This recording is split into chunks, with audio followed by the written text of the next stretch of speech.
I loved this experience. Meri's been just a wonderful experience. And I've always been fathering and having special experiences with little people. So it's really a special experience. That family experience that we all had together. I love the tree because it was an experience we had together. And we have a day-to-day, we have an experience. Every summer, that I'm glad she did it because it gave her a great experience with her mother. So those were challenging experiences that we were having an experience. Let's say me and a wife would have an experience, or even me and one of my kids would have an experience that's being filmed by our experience being public, because all the fruit that I got from it with my children and my experience. Our kids are starting to trickle in. We're going to sit down and have a whole family experience here. We read through the nativity. We have an experience together. And there's one time when I'm watching all the wives in the kitchen work together, knocking hips. And I was really pleased to see the experience. Okay, we're starting a new adventure. We're starting a new experience. The pain of this experience has caused much trouble. I watched my mom and my dad have a honeymoon experience. When Truly Scrumptious comes into the family, that's this beautiful experience. You keep using the word. Janelle came in the family, and it diluted this experience I had with Meri. I do not think it means what you think it means. The experience of that coming together. Meri comes to the picnic and we're having this experience. It's just not that easy. It's like I've gone through an entire experience. And get that nostalgic experience of, wow, I remember having these experiences in this home. It was a sweet experience. But to make it stop. I got a feeling through this experience that having this experience with Ariella here, I always wanted this big family experience. I had this wonderful experience with my own family. We had this whole experience with this catfish. This tattered bunch of t-shirts is just like an old unraveling of our 30-year experience. Cody wants a soulmate experience with each one of his wives. It's just a shock to me, the whole experience. When I came into family, I saw this big group family team experience. So being in this Christmas house is a wonderful experience. We have an experience. We have this nice family experience, and it was a pleasant experience. I missed the big experience. One experience I had was the experience of that coming together. Wink.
Thank you, Lynn Skinner.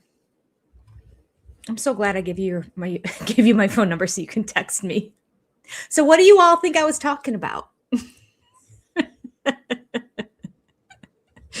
Oh, gosh. All right. So I was saying hello, welcome, good to see you. Welcome to Monday. Can't believe we're in season 5 already. We're going to get through season 5 this summer, I believe. And then I started going on and on about all the wonderful ideas I had for TLC to make this show continue for another decade. One of them is eliminate Cody and Robyn altogether and make it an OG3 and kids show. Love it. I have all kinds of ideas. I think they would love it too, because what they don't like about the show is the drama involved with their dad. So eliminate their dad. I think when you show them the paycheck, who's going to say no? I don't know. TLC won't do it probably because they think without the Cody drama, there is no show. But I disagree. I would 100% watch all the. I'm fascinated. I am intrigued about the OG kids and their lives and what's going on with them. And they're very secretive about it. And I understand because they were put on blast for so many years during the period of time when Cody was awful. So how else do you put it? All right. Hey, did anybody notice the intro? Probably not, because I know you all chat with each other at the beginning. I changed the intro a little bit. There's more experiences in there. So you have to pay attention next time. Still the same ones. I shortened some of the ones before because it's like a 3-minute intro. Once I added more experiences, it became a 5-minute intro, which I'm okay with. I kind of like the idea of starting it and then going to the bathroom and getting a drink. 5 minutes is like the perfect amount of time, but I didn't want to overdo it. And you don't really need all of it. So I chop them down. If they're too choppy, let me know and I can expand them so that there's a few more words involved in each experience, if you will. But there's more experiences in there. So if you noticed, let me know. In fact, let's get the chat going. We'll do where is it? Widgets. I forget this new system. Did you notice the new intro? So you're going to enter, not until I post this because it won't register until then. It's going to be a 1 for a yes and a 2 for a no. And it's up. There you go. I'm going to move it up here. And we can follow along. So in the chat, write a 1 if you notice that some of the intro was new and different. And new since last time too. Because last time I updated it. But then today, because I love you all so much, I updated it even more. I did a lot of going through files today. And organizing videos in that or clips for videos. Yes, I did. I haven't done that in a while, and it was a lot of fun, but I've been focusing on Wise and Wonderful, and I have to keep focusing on Wise and Wonderful until I can get over 1,000 subscribers. So it's just the way it is. It's going to take up more of my time. I'm going to go over there now. We're at 700 subscribers. When we get to 800 subscribers, we'll do a second live stream here on this channel. We'll like double up and have a week. Actually, now that I think about it, I owe the SOS exclusives an extra one because I missed one Sunday. But for all of you, we'll double up on episodes 1 week. We'll do like a Monday and a Thursday, maybe at 1 o'clock. All right. Once I hit 800 subscribers on the channel, Becoming Wise and Wonderful. Let me see if I can actually put the link. So if you're not subscribed, if you could go hit the subscribe button, tell your friends, tell your husband. He doesn't have to watch the channel by any means. Oh, I'm frozen. Now I'm unfrozen. I was frozen for a second. I apologize. I hope I wasn't frozen for too long.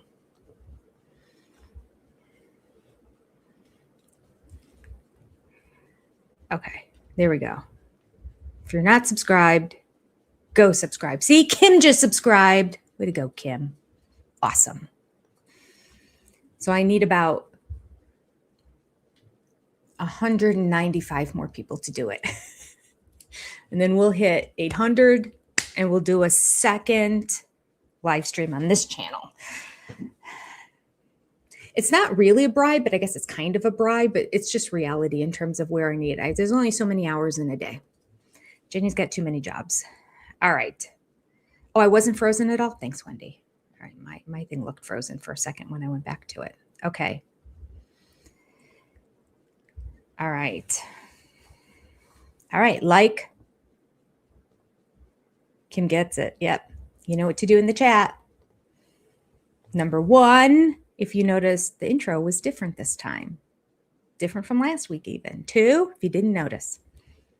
If you didn't notice, you're going to have to pay close attention next week so that you can see it changed a little.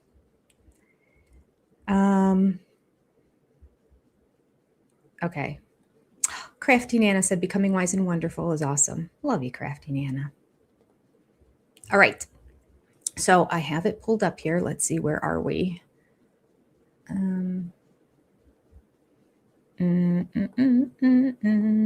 It's running through a commercial right now, so I'll let that finish up. I tried to start it so some of the commercials would go by, but sometimes it's weird. When I go back, it makes me play them. It plays them again anyway. It's very odd. It's very finicky, if you will. And by the way, if you haven't subscribed to this channel, do that now. That'd be awesome. Okay, here we go. This is, oh no, we're still good. Episode 2 of season 5. Cody begs for an answer. Cody's annoying. Okay, I'm going to hit play. Here we go. Let me turn it up. Let's listen. We established our family wanting to be a family and wanting our children to function as brothers and sisters. I'm sorry, I have to pause. Just let me point out his words. We established our family wanting to be a family. The pontificator. He feels like he thinks he's such a philosopher. It's so annoying. All right, going on. I apologize. In the essence of secrecy. Most polygamists in the society that Meri and Robyn and Christine grew up in was very secretive, where a father would not publicly address his children or be involved with his children because of fear of job loss or public expulsion, or even the worry about having their family split up. Well, my grandfather, he was put in jail just because he lived plural marriage, and his family was completely split up and they never got back together again. So, pause. Truth. 50 years ago. This is what's so annoying about this family. Has it happened in the last 5 years? No. Past 10 years? No. I mean, 15, 20? No. All they care about is like the FLDS. They care about abuse of children and women. They don't care what you do in your bedroom, even though you guys keep saying that they do. They don't. They don't want you cheating the government out of money that is not yours. And they want to protect women and children. That's the purpose of the rules of the, and why they're so short-sighted, I don't know. Okay, sorry, we're going back. Oops, where's my play button? There it is. when I came into the faith and the lifestyle, I wanted my family to be a family and be recognized as family. All right, are you going to open this? Hurry. He said it again. We were still very private about it, but we never wanted to actually have our children not be identified as our children. So we raised them to be siblings and our children. Until Robyn came with her children. So each mother, in a sense, had claim on all the children, and we worked as a family, we functioned as a family, and they grew up as a family. Well, the kids, when they were younger, we homeschooled and then we put them into a church school. So we never really had to deal with the outside world and their stereotypes and stigmas for our kids. I mean, being a polygamist has social and economic and sometimes legal repercussions. Sometimes. 50 years ago. Mary's house. Is everybody here? Let's go. Are you going to be warm today? Hey, listen, I'm seeing teachers. I don't want to have them be dressed better than me, so. We're going to go to a parent-teacher conference. You're today. dressing up High for the school teachers, let's be Last parent honest. teacher conference I went to, I talked to the teachers about my children and their adjusting, and we better hear good news. What? How many Hold times on. does Pause. a What does that mean? Last time I had a parent teacher conference, I went in there and I talked to the teachers about their adjusting, and we better hear good news. He looks angry when he said it too. Who's he angry at? The teachers or his kids? I don't even know what that means. What does he mean by that? And we better hear good news. I'm so confused. Sometimes he just like tries to act like an authoritarian because he thinks he should be, and he just comes across like a dick. Sorry. Moving on. Sorry. come into your school and all the mothers of the children actually go in? I think it's absolutely uncommon. You know, when we go meet, Of course, teachers, Cody. we are Thanks for the probably obvious. The only Logan family they'll ever meet. Agreed. And then probably the only one that are going in all together too. Right. And then no matter how much our children tell these teachers, hey, my family's different, none of that's going to prepare them for 5 of us walking in the room and sit down and blast them with questions about our kids. They have never had 5 parents for one individual kid. Yeah. So, never. I actually am a little bit nervous going in. Whenever I go into a public thing like this with all of us, I still am a little bit hesitant, even though I know that we're Brainwashed. I still have that in the back of my head of how we were for so many years. Brainwashed. Miss Hess is in Spanish class right here. The first teacher we're going to see today is Miss Hess. She's Mariah's Spanish teacher. My name is Mariah, and Meri's my mom, and I'm her only child. Growing up with 3 moms was normal. Like, I didn't know anything else. When we were little kids, I mean, we had friends, but it was mostly we were each other's best friends. Because now that we've grown up, we're all so close. Mariah Brown. So last year I was inducted to National Honor Society. Kind of helps me so I can get into a good college. Education's always been super important to me just because, like, I like to learn. When I grow up, I want to be a doctor just because, I mean, I wanted to be one since I was like 7. It sounds corny, but I honestly can't wait till the day when I can have sisterwives. Because I just see the friendship and the love that my parents have. And so it's just been one of those things that I've just decided to do with my life because I just love it. Hello. This is proof that Robyn is right. Their frontal lobes aren't developed. They don't know what they want when they're kids. I mean, that doesn't mean you should tell them what they want, but when they're kids and they talk in absolutes of what things are going to be like, it's like, okay, well, we'll see when we get there, won't we? I'm Leon. Mariah's mom. And I'm Maddie's mom. Maddie's mom. Nice to meet you. I'm Cody. I'm Logan and Madison and Mariah's father. Oh, okay. Nice to meet you. Do you want to see it down? Sure. Oh, yes. So how's Mariah doing? Oh, her name is Amarilla. Llamo Amarilla, that is the yellow color. She loves yellow. That's cute. Do you nickname all of your students? No, they choose They something. choose They it. choose At the favorite beginning of things. the year, Yes. they choose a favorite thing or something that they feel like Color, yeah, goes anything. with them. What is Madison? Zorro? Zorro Oh. is fox. Yes, el zorro. Oh, wow. Right, yes. Yeah, Yeah, she she chose pick it herself. Yeah, So Yeah. Mariah picks yellow, Amarilla. And Madison picks fox, Zorro.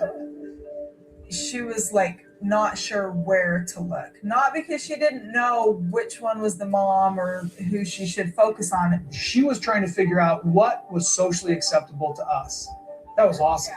To have her sit and try and make eye contact with all of us and not exclude or over include anybody. So I got to admit the teachers were probably a little nervous too. And of course, it's 100% Spanish. Yeah. For example, I will say, hay 4 chicas bonitas. ¿Hay 4 chicas bonitas? ¿Sí o no? No, súper bonitas. I have no idea what she just said. Bonita is pretty, and that will be on the board. You know, they will have that in English and things like that. Miss Hess is a really good teacher, and she's the type of teacher that I like because she's hard on me and she's gonna make me do my work, but then she's also fun and she's funny and she likes to do fun things too. So, which I think is really awesome. Todo fantástico. Muy bien, excelente. She was cute. Really. Not again, Meri. Okay, I'm stop. The number of times Mary's probably the most insecure out of all the sister wives. Christine's a close second, but Meri, very insecure. And the number of times, does she just do it for the camera?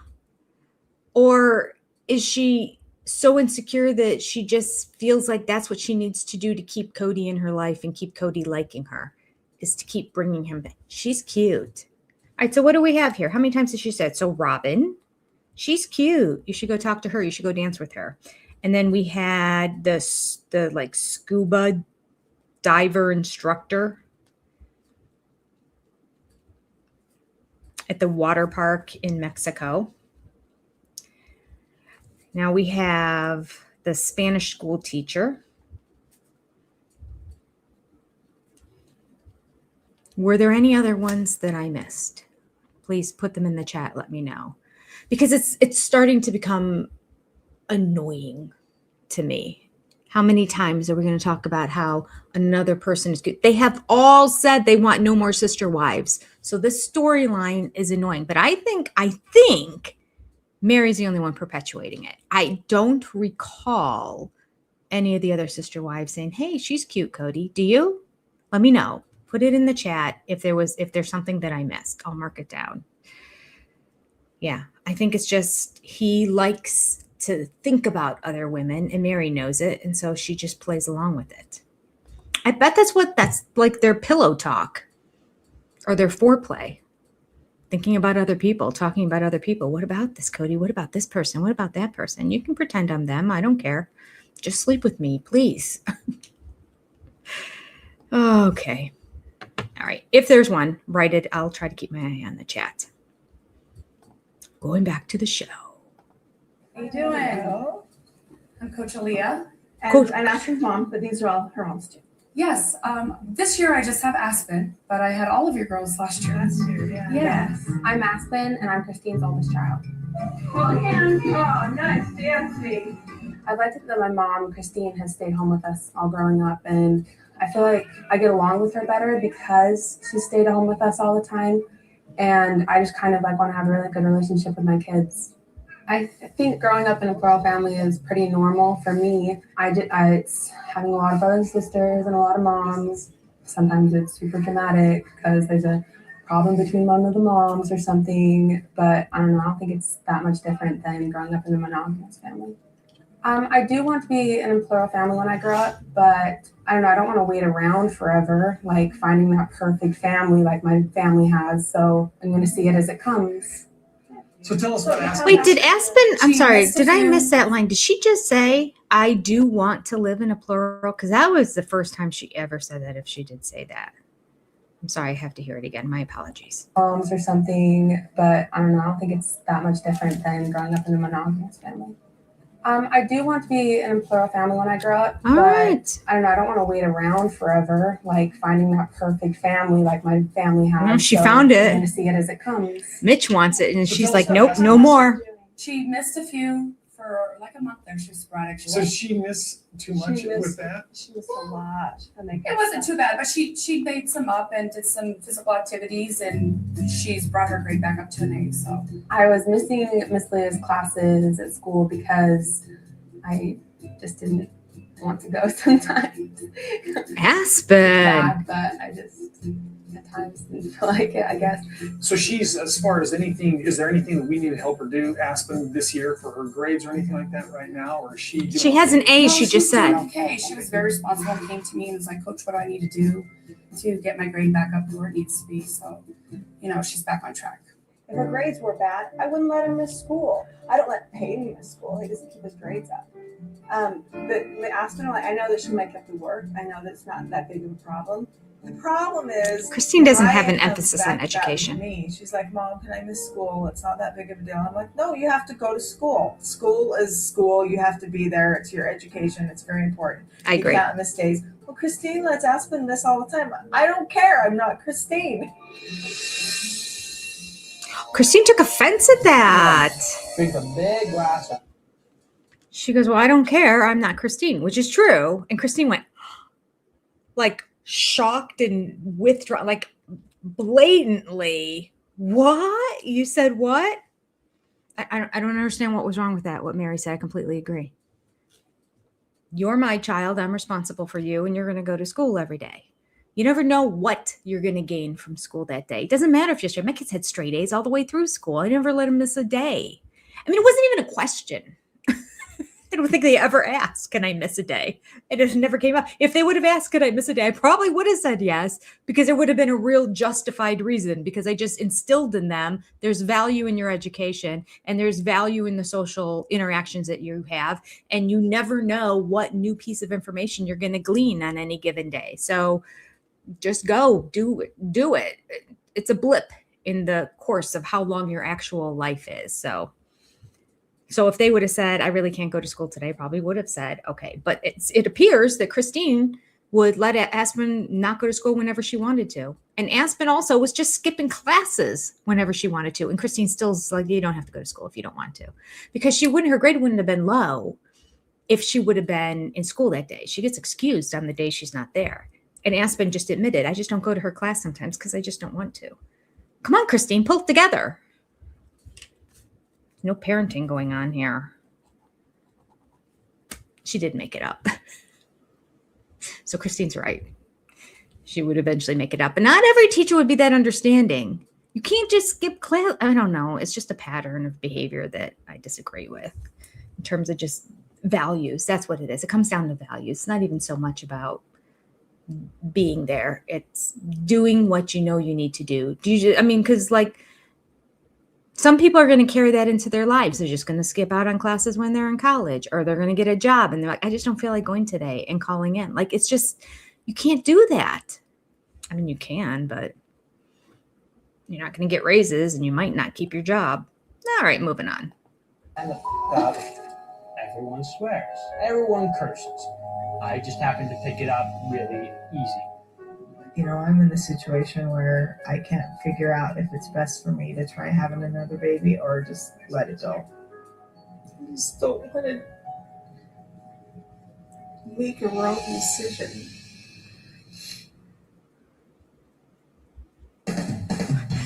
Lynn said if she had a mother like that, she would have never gone to school. We have a lot of kids, so we have a lot of teachers to meet with today. I think Dr. Guido must be the cool teacher. Everybody loves Guido. Yeah. Guido! Yep. Why don't you guys go ahead and have a seat? Thanks very much. They're like a student. Well, I'm like the dean, and you're all getting reprimanded now. So, Study skills teacher. Hunter was great. Hunter, I had, honestly, I didn't know anything about the situation when Hunter came in, and he was fine. He blended right in. I'm Hunter, and I'm Janelle's second oldest son. When we moved to Vegas, Hunter really had a hard time. He struggled. What, you just want to face the music? You want to be No, I want to go up my road. That's what I want to do. What? Just sit and not live life? Mm-hmm. I don't want to put my... Why do you want to just fold here? Why do you want to just take over? Good parenting, Cody. Just yell at him. That's how you're going to break through. It's taken him almost a year, but I think he's found his groove again. He's back. I like these new houses that we're getting. They're all big and all right next to each other. I'd say the reason I prefer multiple houses instead of one in space. When I grow up, I kind of want to be a professional football coach, or just college football coach, or an athletic trainer. How's Hunter doing? When we first moved, Hunter really struggled. When football got over, he, a lot of times there's a little bit of a lapse when they get done with the sport. We're all of a sudden they just are on. They're just like going, I'm just wiped out. I can't do this anymore. And I had to jump on his case on it again to get them up and going. All the kids are very respectful, and that says a lot. I mean, Logan, I don't think Logan says 2 words in school since I met him. Yeah. Well, good, because we're finding out the words that he chooses aren't that great. Yeah, teenagers. We discussed with Dr. Guido about our children are definitely swearing more at home, and I know that's so Pollyanna, but it's like we just never really used certain words at home for sure. Well, we found out through the kids that Logan has F-bomb dropping skills. You guys need to drink a big glass and man the up. I can't believe you just said that. this issue of what language I use is not a big deal in Vegas. Everyone swears. Everyone curses. I just happen to pick it up really easy. With Madison, we're trying to keep track of their grades and make sure that they're doing well and keep them on the right track, especially as freshmen. I'm Maddie. I'm Janelle's second child, and I'm her oldest daughter. Well, I want to be an entrepreneur. Entrepreneur. Some hair. She like, go is. through hair school, pay my way through college, and I can do my hair for free. I don't necessarily believe it is right for me, this polygamous lifestyle. I would not be able to do it because I would be jealous. I don't want a big family. I love my big family, but I don't want a big family.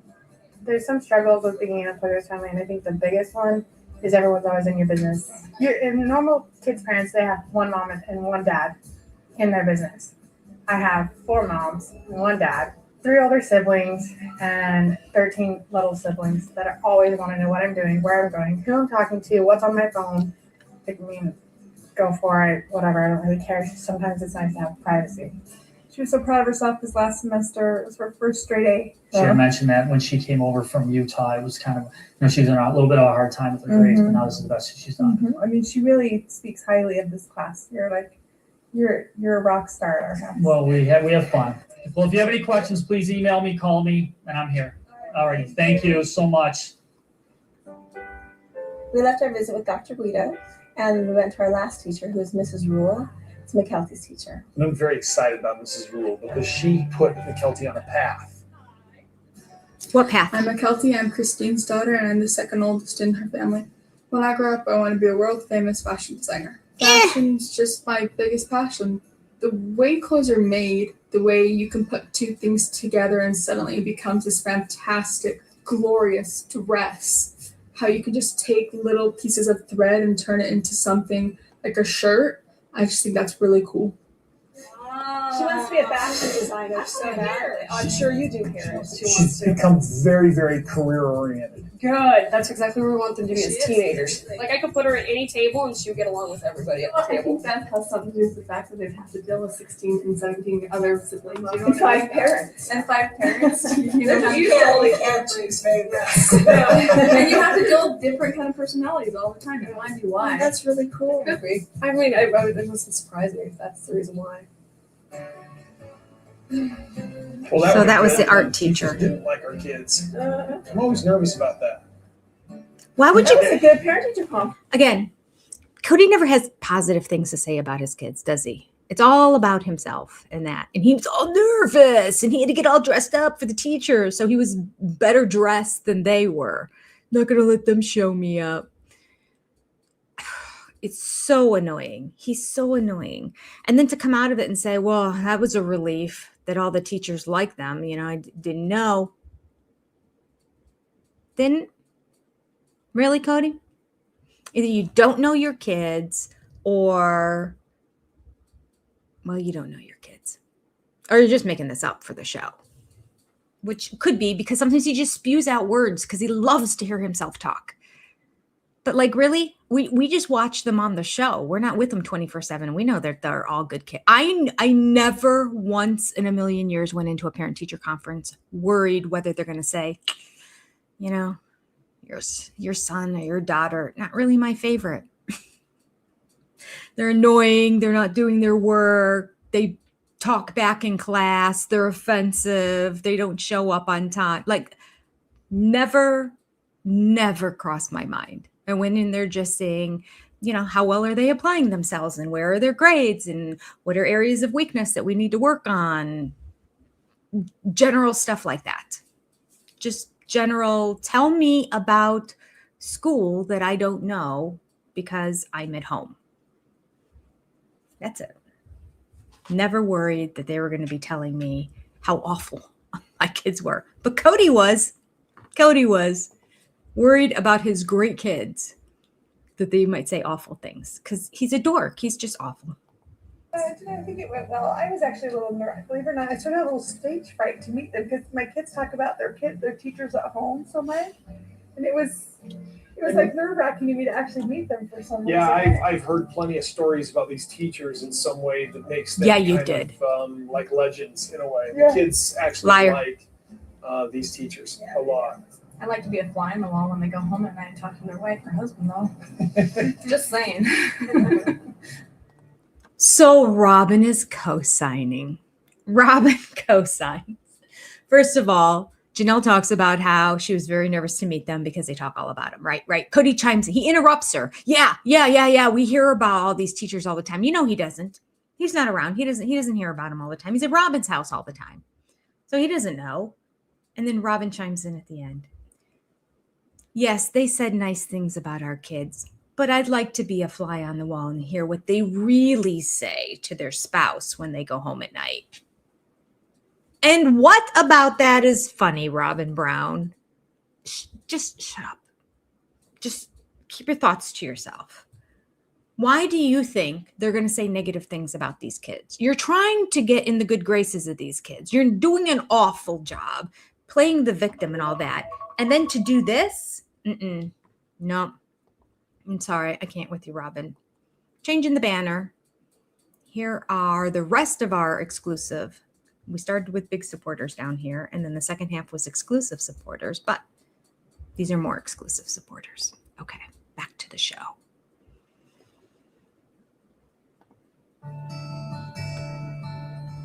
Mona, our realtor, just emailed me to let me know that I can't have the hobby room and the pantry back off of the kitchen without having a 5th bedroom in my house.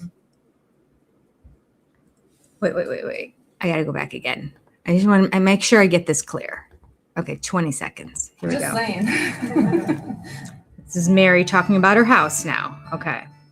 Mona, our realtor, just emailed me to let me know that I can't have the hobby room and the pantry back off of the kitchen without having a 5th bedroom in my house.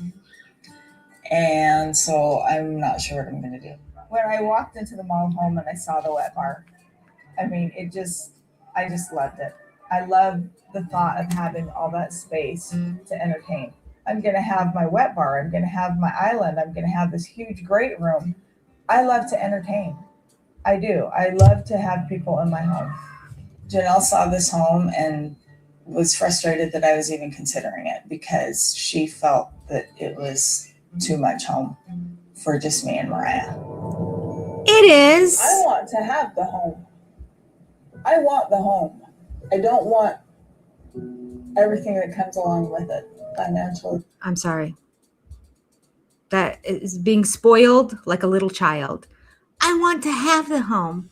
I want the home. First of all, you were living in a house with 13 kids and 2 other wives before. It was essentially a very tiny apartment with all kinds of commotion. Now you have your own home and you're complaining that you're a mile away from everybody else and they're all so close to each other all around the same block, but you're a mile away because you had to have the big home.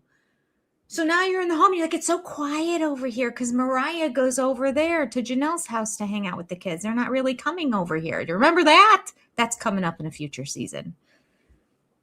Here, I want to have it because she needs a freaking hobby room. I have a second career that has to deal with hobbies and I don't have a hobby room. Jiminy Christmas. Why does she have to have a hobby room? Take a bedroom and make it a hobby room. Why does she need a 1st floor hobby room? Because she wants a 1st floor hobby room. She has to have a 5th bedroom upstairs. I mean, what can a girl do? I don't want to have 5 bedrooms upstairs and the largest square footage of houses, but I want a hobby room. What's a girl to do? Ridiculous. Sorry. Emotionally. You know, I mean, for me, if I hear from my children, why is Meri getting such a big house? It's because I kind of felt like in the past, if I was trying to conserve, some of my sister wives wouldn't conserve. They would just go, oh, our financial situation was desperate.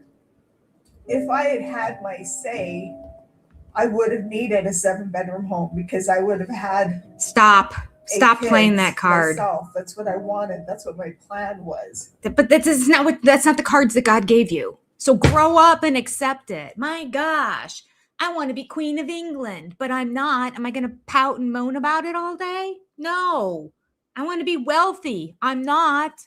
Am I bitching and moaning about it? No, but I am asking you to please subscribe. If you don't mind. It'd be great. It's not going to make me wealthy, but it's going to help. All right, moving on. It's not the cards that I got dealt.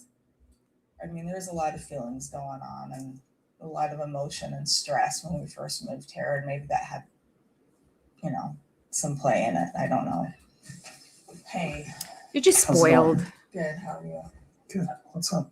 Hello. Hi. Listen, We it's all have- business right now. Yeah, we have an issue. What's up? Mona just emailed me and told me that I can't have the hobby room and pantry without having the 5th bedroom. In other words, in order to have the wet bar, you have to have the 5th bedroom. Yeah. Well, what time are we supposed to meet, Mona? Okay. In other words, in order to get the wet bar. So the hobby room and the pantry also comes with the wet bar. That's the only way this makes sense to me. Because she keeps saying, Mona says, in order for me to have the hobby room and pantry, I have to have a pantry. It's a closet that you put food in. So in order to have the closet for the food and the hobby room, I need to have a 5th bedroom. Cody clarifies and says, oh, so in order to get your wet bar, you have to. So she's trying to code it. Like she doesn't want people to know that she wants the wet bar for some reason. Cody, I guess, just put her on blast. She doesn't really care, I guess, about the hobby room and the pantry so much. She wants the wet bar. She wants the hobby room, the pantry, and the wet bar. We forgot the 3rd one. Apparently she wants that one the most, I guess. I don't know. Doesn't make any sense. I don't care if she has a live water business. That area where the wet bar is right next to the kitchen with the faucet. It's dumb. If you needed more island space, you can get all kinds of portable islands or put them in there. But the whole wet bar. And you know what? Here's the other thing. Are they just that dumb to not be able to figure out that if you really want a wet bar, you can pay a contractor to put a wet bar in. It's going to cost way less money than adding a hobby room, a pantry, a wet bar, and a 5th bedroom upstairs, because now that's extending the house out, which means we're extending out the top, and it includes all that extra square footage versus hiring a contractor to come in and put a wet bar in her living room. Did this not cross anyone's mind ever?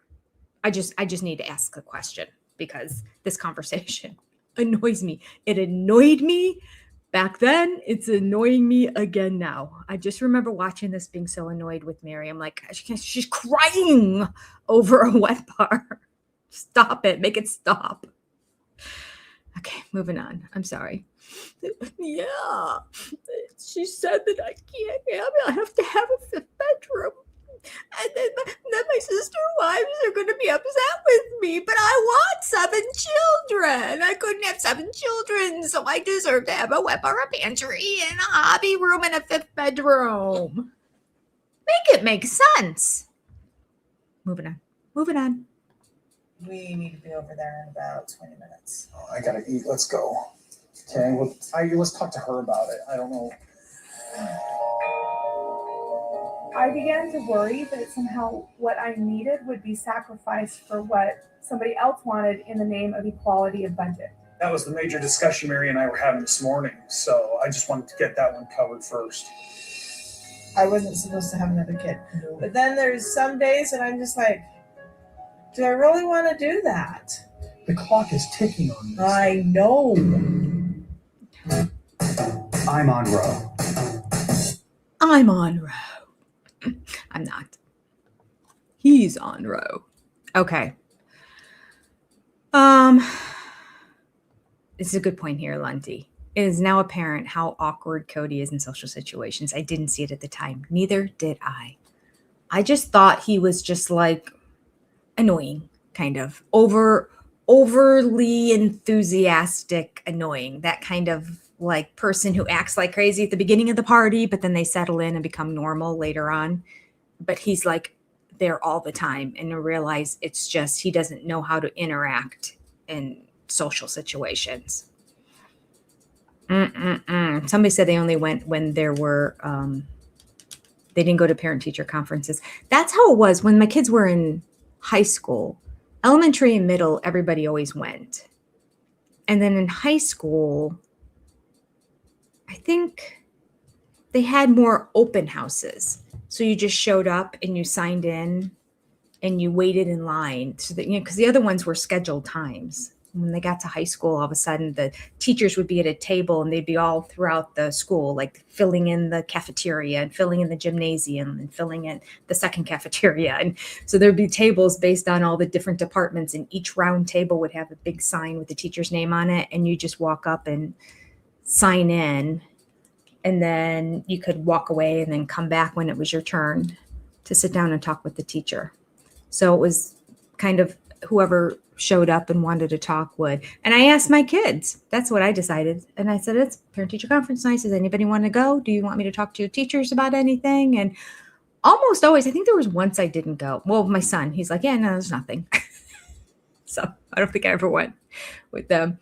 If there was a new teacher who I didn't even know what they looked like, I would go just to meet them out of curiosity.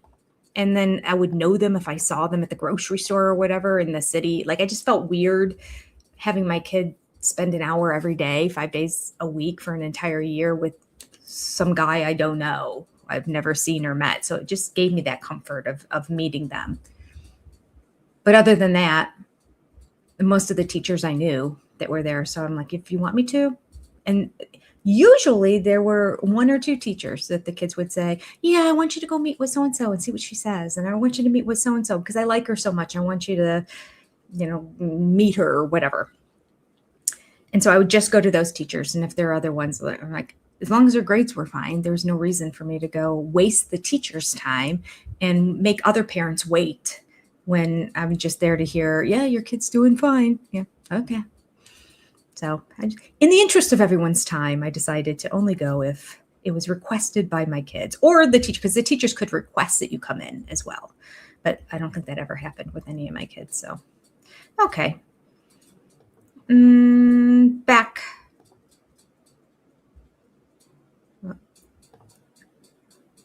Picking on this. I know. Oh, shoot. It's playing. He's on row. All right. I played it again.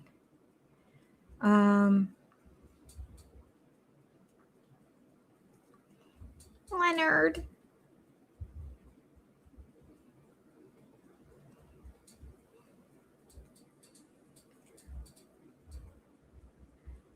Yes, Robyn talks shy all the time with Cody, so she projects on the teachers, 100%.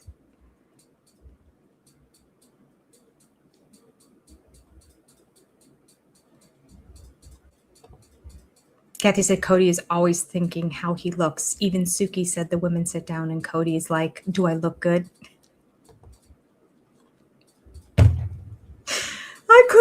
I couldn't keep myself from laughing in his face. I was interviewing him and he said that. The women sit down, they say hi, and they're like ready to go. And he's like, do I look good? I feel like, what do you mean? Define that. Like, you don't have like a booger in your nose or a hair sticking out to the side. So, but look good. I don't know. All right. 5 bedrooms for 2 people. And a hobby room and a pantry and a wet bar. And the pantry seems necessary. Don't almost all houses, aren't they all built with pantries these days? So I don't know. That doesn't make any sense to me, but maybe it's just part of the package. The biggest mistake Meri made was selling that house and moving to Arizona, Lynn said. Yep. Oh, that just makes me realize I have the wrong background going here. Happy Memorial Day, everybody. And thank you, all of you who served our country. Today's the day to keep in mind those also who lost their lives serving our country, which I think is the same as Remembrance Day for you in the UK, but I do believe you celebrate it on a different day than we do. So today is our day to remember. So I'm doing camo because I was wearing brown and my nails are pink. And they didn't match red, white, and blue. Do I look good? Kathy's not a Meri fan. No, these are the rough Meri years, to be sure. I have to tell you, when the catfishing first happened, I was almost happy about it, which is like a sad thing to say. But it was just kind of like she was getting more and more and more annoying. And I just thought this might just like put her down a peg and just make her less annoying. And I think it kind of did. I don't know. She just kind of got quiet, and then that was it. During the whole catfishing thing, she was quiet, and then afterwards she was. But I have to say, you know me, I'm a Meri fan now. These last 2 years, I don't know where this new Meri came from, but I'm on board with her. All right. Yeah, it's true, Stacy. Janelle and Christine should not have moved either. Gosh, what a great show this would have been if they would have stayed in Vegas. What a great show. Because they had to have known Sister Wives would not just follow Cody, even if they made the threat. Because the Sister Wives really would all still be in Vegas. If anything, Cody and Robyn would not get airtime. Oh, gosh, it'd be so good. Where we go one, we go all. Not a possibility. Although, if you put your foot down and say, I'm just not doing it. And Janelle would be the one to do that because she walked away from Cody a couple times. So she would be the one to say, my kids come first. I'm sorry. Staying here in Vegas, she should have. Oh, gosh, she should have. How different things might have turned out. Poor Meri needs a hobby room. Yeah. Right. Make the bedroom a hobby room. You have 4 of them with 1 child who is going to be out of the house in another year or 2. What are you going to do with the rest of the bedrooms? Okay, you have a clothing business, so that's 1. You don't need more than 1 for the clothing business. Plus, she had an office. Remember? Anyway, okay. I can't. It's too much.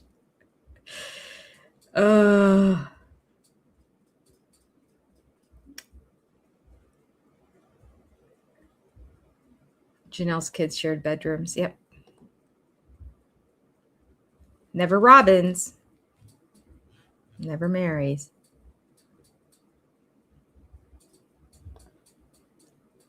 It was desperate. Y'all have more money than you need and you still complain. That's right.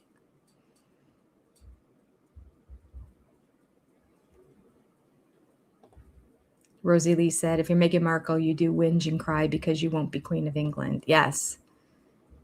And Harry, the most miserable millionaire prince in the whole world. Just ridiculous how much he becomes a victim and complains about how awful his childhood was living in a palace with everything.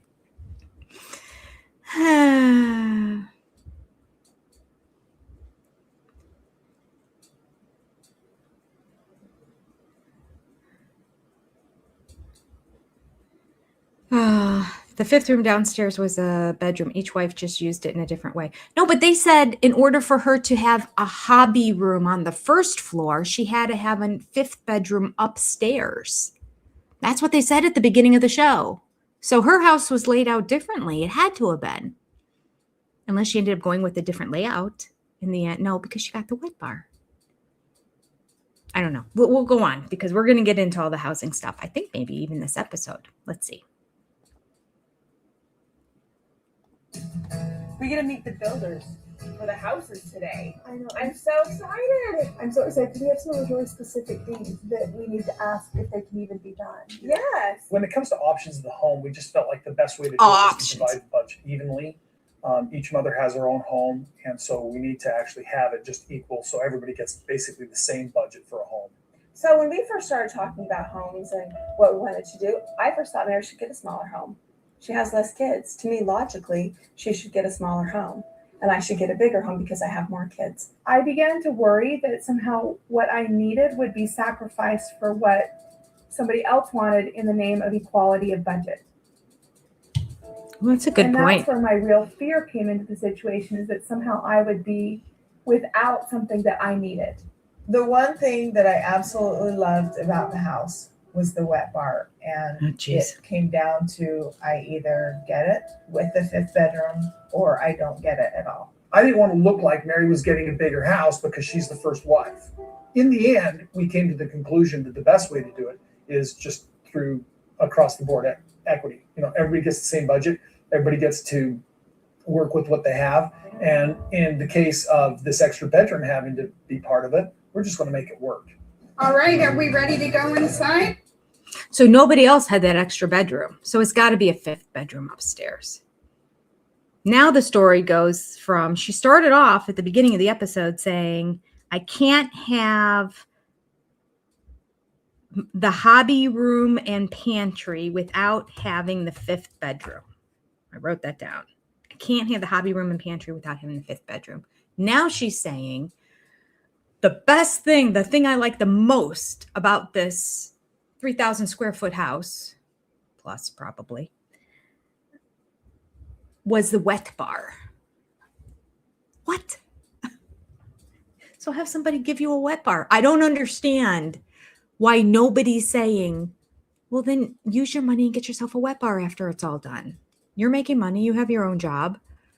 And it's not that much money to put in a wet bar. I mean, plumbing isn't cheap, but depending on where you put it, if it's close to other plumbing lines, it's not going to be that big a deal. I don't know. All right, moving on. We got some things to talk about, though. Okay. All right. Well, let's start with me. We got some things to talk We need to about, meet with them though. to make sure they can make some of these changes that we're wanting. Good morning. I'm curious to hear what the changes are they wanted. I don't remember. They haven't bat an eye at all about the fact that we're a plural family. I mean, like they're not. Of even, course, like, Robyn. Nobody does. about it at all. They're smart businessmen. They're looking at being able to sell 4 homes all at once. They're like, yeah, we love you guys. We're very excited about this, but we have some major questions about what's and ifs and hows. This morning, Meri dropped something on me. Meri can't have a hobby room and a pantry without having a 5th room. So that translates to Meri can't have a wet bar without having a 5th room. And I'm just wondering if we're married to it or... Okay, you guys can't see the screen, but Cody is pointing. He's saying Meri can't have a hobby room and a pantry because they're in one of the model homes right now. And he's pointing straight ahead, hobby room and pantry, without having, and then he points up, a 5th bedroom, like above it. And then he goes, which translates to she can't have the wet bar. And then he points straight ahead where the wet bar is, and then points up again without having the 5th bedroom. She's getting a 5th bedroom upstairs. Her hobby room is a 6th bedroom if you want to use it as a bedroom. 1 child. A junior in high school. She's so selfish. I'm sorry. If I don't even know if I could do it if I had a friend who was building a house next door to me and I knew she had 6 kids and I only had 1 and she was struggling. I don't think in good conscience I could have 5 bedrooms upstairs with 1 child if I knew that the person next to me had 4 bedrooms with 6 children and was having a hard time making ends meet because they had to feed them all and everything else that goes along with it. I'd probably be like, I can't do it. I'm fine. What am I going to do with a 5th bedroom anyway? She doesn't like have big parties and people coming over. She complains that she's all alone and nobody visits her. She insists that it's for the family because our house is where the whole family gets together. It doesn't need to all get together at your house. Your living and dining room is no bigger than anyone else's, Meri. Your first floor is bigger, but that's because people don't come over your house. They're not going to hang out in the pantry or the hobby room or inside the wet bar. They're going to all be in the living room, which is the same size as everyone else's. So Meri's doesn't have to be the house that everyone goes to. And the wet bar, the intent behind the wet bar is that you store alcohol underneath it. And then the wet bar, you have the water there in case you need water in mixing any drinks or to wash the cups out as you're serving people, as like a bartender. Unless you're me and you bought a house and I happen to have a wet bar and you absolutely never use it. I'm like this close to ripping that thing out. I'm not a big fan of it. Just takes a broom. But it does have storage down below, so my large pots and pans and wok go down there. Okay, I'm sorry, moving on. We really have to get it dealt with right away, I think. The biggest thing is that when we initially designed the plans, we literally do not have a design for the configuration that you're asking. Oh, I see. It would require you resubmit a full set of plans with that configuration, and that's the problem. If it happens that these are the only kids that I'm going to have for the rest of my life, these are the kids that I want to feel welcome and loved in my home. And I want to have this space for them to feel that. No. How many people have been to a friend's house that lives in a tiny little postage stamp, itty bitty little bungalow somewhere, or an itty bitty little ranch, and you go over there and have the time of your life when you're there? The number of square footage does not equivalent a good relationship with all the kids, Meri. And this is where things go awry in this family. That is Cody speak right there. And Robyn. I know it's been a struggle on my family for seeing me have this extra space. I don't know. If the roles were reversed, I'm sure that I would be frustrated too. I've got to involve Yes, you the rest would. of the family, even though it's Meri's house, my house. I've got to involve the rest of the family so we can scrounge up the budget to actually fulfill that. Sorry, I had to get that out right now because that was the major discussion Meri and I were having this morning. And so when it came back that I did have to have that 5th bedroom, I mean, you have no idea. No, you didn't have to have. Oh, this is so aggravating to watch. So when it came back that I had to have the 5th bedroom, nobody said you had to have the 5th bedroom. In fact, I think the implication was you're not getting the hobby room and wet bar, of which you seem to not care about the hobby room and pantry, which I'm sure there was going to be a pantry in there anyway. Maybe it's a bigger pantry. Maybe the other pantry was just to open the door pantry, and this is a big walk-in pantry. Maybe that's what's going on with the pantry situation. I just find it hard to believe. Nobody builds a house in America without a pantry. Maybe anywhere. I don't know. That being said, I don't know if there was a pantry in the house I had growing up. It was very small. Very small. Itty bitty, 2 bedrooms. 3 kids, but eventually we converted the loft, like the attic, into a bedroom. That one didn't have a pantry. There you go. Nobody's building a 3, 4, 5 bedroom home without a pantry. And that house was also built back in like the 30s or something. So it was a different time. Okay. Let me take a look at the chat here for a second.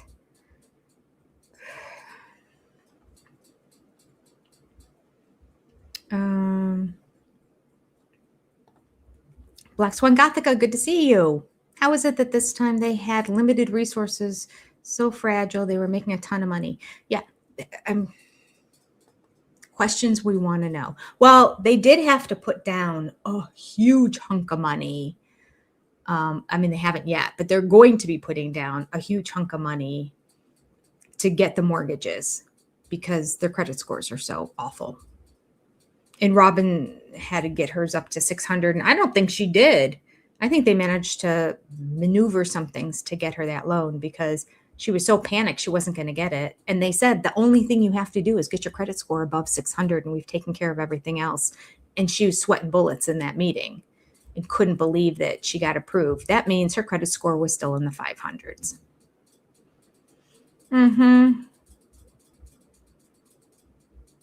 Well, there you go, Danny. That's what I just realized it. We're on the same wavelength. It probably is a massive pantry, big walk-in, one of those big walk-in ones where you have food on both sides, and those are nice.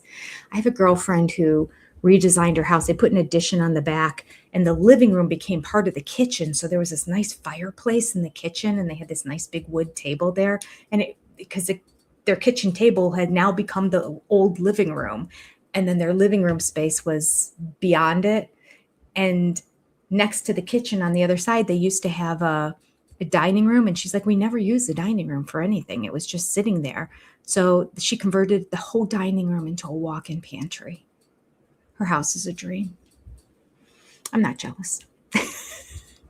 Very nice. It was years ago too. It's when when my daughter was she was one of the play group moms.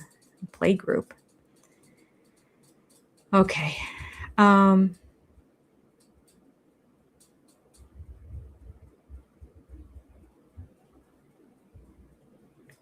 Yes, they are dumb. Thank you, Mom Squirrel. Wow, the chat's on fire today. Keep it going, chat. You know this crap doesn't make sense. No, it doesn't. It doesn't. Just have somebody put a freaking wet bar in your house. Come on. Oh.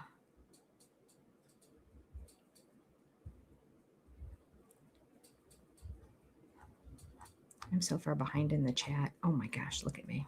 I'm nowhere near where you all are. Let me try to catch up a little bit.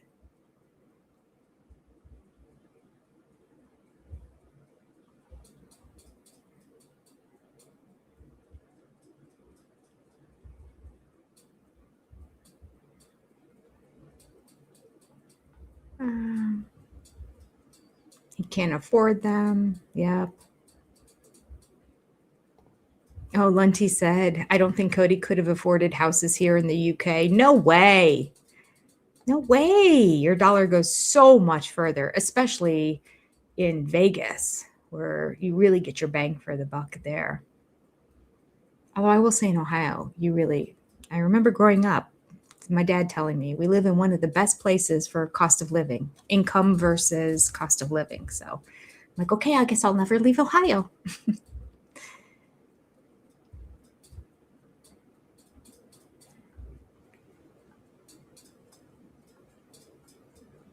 Kathy said, when we were young, we lived in an 800 square foot duplex with our 2 kids until we could afford better. Right? You make do. And I would venture to guess, Kathy, you were all happy there. And it was positive, wonderful memories too. Somehow, in order for Meri to be with the kids, she had to have a huge house. It was required to be still mothering and part of the other kids' lives. Like, she just don't get it. She just thinks if you build it, you will come. Well, that's Field of Dreams. That's a freaking movie. And that's not reality. That's not how it works. And end of story. Mic drop. They don't know how to save money, and that's their problem right there. Truth. Okay.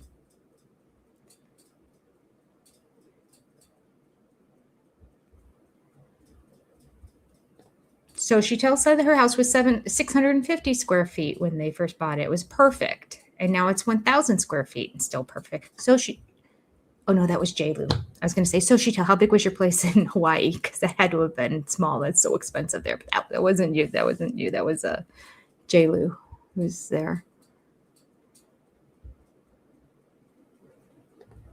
One child, how much food did she need to store? Yes. Why the big pantry is necessary is another question. To store her art supplies. Oh, no, wait. She has a hobby room. None of it makes sense. Moving on. I was in tears over it. All right, go back 10 seconds. Came back that I did have to have that 5th bedroom. I mean, you have no idea how many times I was in tears over it because it was so stressful to me because it's like, I don't need this extra room. Right. I don't want to be judged for having this extra room. I don't need to have the emotions that are involved with it. And I don't need the room. You don't need the wet bar. I feel like it's kind of the cards that we were dealt with the situation with the kids and with Talk about manipulating a story, rewriting history. Time-wise, what are we looking at? We move in. When can we move in? And when we break ground, roughly 5 months. So when do we break ground? How long is it going to be before we get all your options? As quick as we can get those decisions made, we could break ground. Thank you so much. We're excited to be doing this. You know, I would say by the end of the week. You could probably do it in a day, but I'll give you wives a week to do your research and just keep looking at the different samples and make your choices. But what's going to change? The samples are what the samples are. The colors are what the colors are. You're in a development. You have a set builder. He has set things that you have to choose from. There's not that many choices to make. Just do it. I did mine in a day when I just built the townhome down there. I could have mulled over it for 3 months. And I was just like, I just got to do this. I just got to do it. I'm going to make a choice. I'm going to go with it. If I don't like it in the end, I will figure out a way to change things, but I'm just going to do it. That's all they had to do, because breaking ground was so important to them, right? We're going to see how important it is to really get your kids into that house before Christmas. How important is it to get your kids in there in general? It's only a matter of making a decision. I want this color carpet over this color carpet and this color cupboard over this color cupboard. That simple decisions had to have been made. They don't have to go to a building store and look through everything. They only have 2 or 3 options for everything. That's it. We'll see how important it is to them. Down to the details, if we could divide them a little bit, and so they don't have input to each other and give each other ideas, we might get decisions from them individually. Divide and conquer. If they can make decisions today, we could begin building their homes next week. Is this your first polygamous group? Yes. Yes, it is. Mine too. I've gone through this with my wife. When we built a house, it's like sometimes you struggle with decisions. Just one husband and one wife, well, he's got that times 4. So I don't know how he holds it together. We built for a lot of different people and a lot of different homes, and this will be interesting. Today, Logan's actually graduating from high school. I got lost. I was driving around the UNLV campus trying to find this auditorium, and like it just hits me. You've missed it.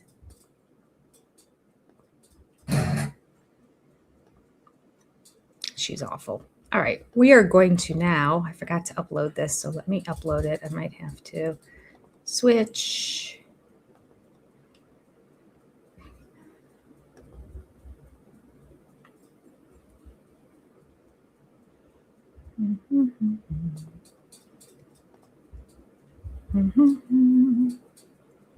Give me 2 seconds.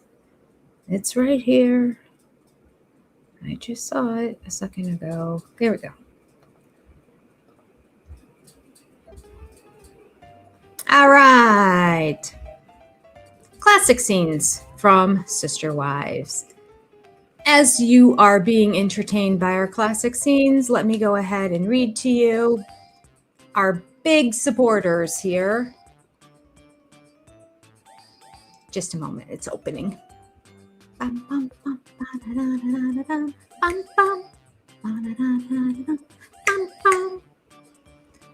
come on. Okay, here it opened. Our big supporters are Sally Howes, April S., Senya Andre, Yvonne, Carol, Sailboat RN, CP, Jen, Deborah Sabella, Liz S., Alwyn the Mini Chef, Meri, Linda W., Aaliyah, Crafty Florida Lady, Shaniqua Smith, and Knit My Bit!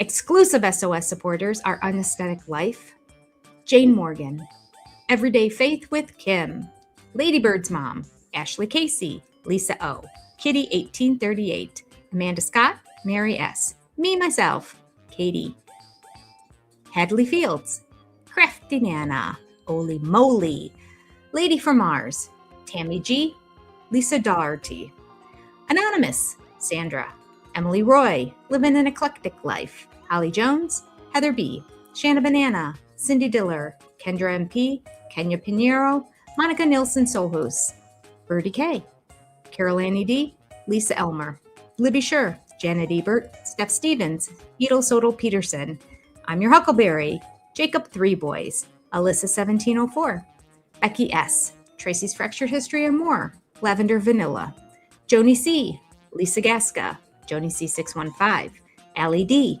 Echo Gilman, Christine Werhope, Lean, Dee Dee, Steamfrog99, J. Lou, Jennifer Harmon, Evie, Stacy G, Karen Perk, Skill Virgo, Shotzi's Piece, Marsha Cooper, Diane Almeida, Farron, Lindsay B, Lisa, Sochitella Mario, Carla Colson, Alexandria Swan, Rain Lady, Sarah Lewis, Marie Crabb, Waldo's Mom, Danny Towns, Ms. Lita, Lynn Skinner, Donna Redmond, Jessica Denham, and Kaylin.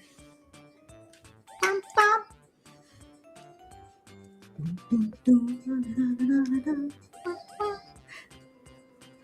I miss property. They're adults. Bye-bye. Bye-bye, Cody. Okay. We're back. Oh, 67% of you did not notice.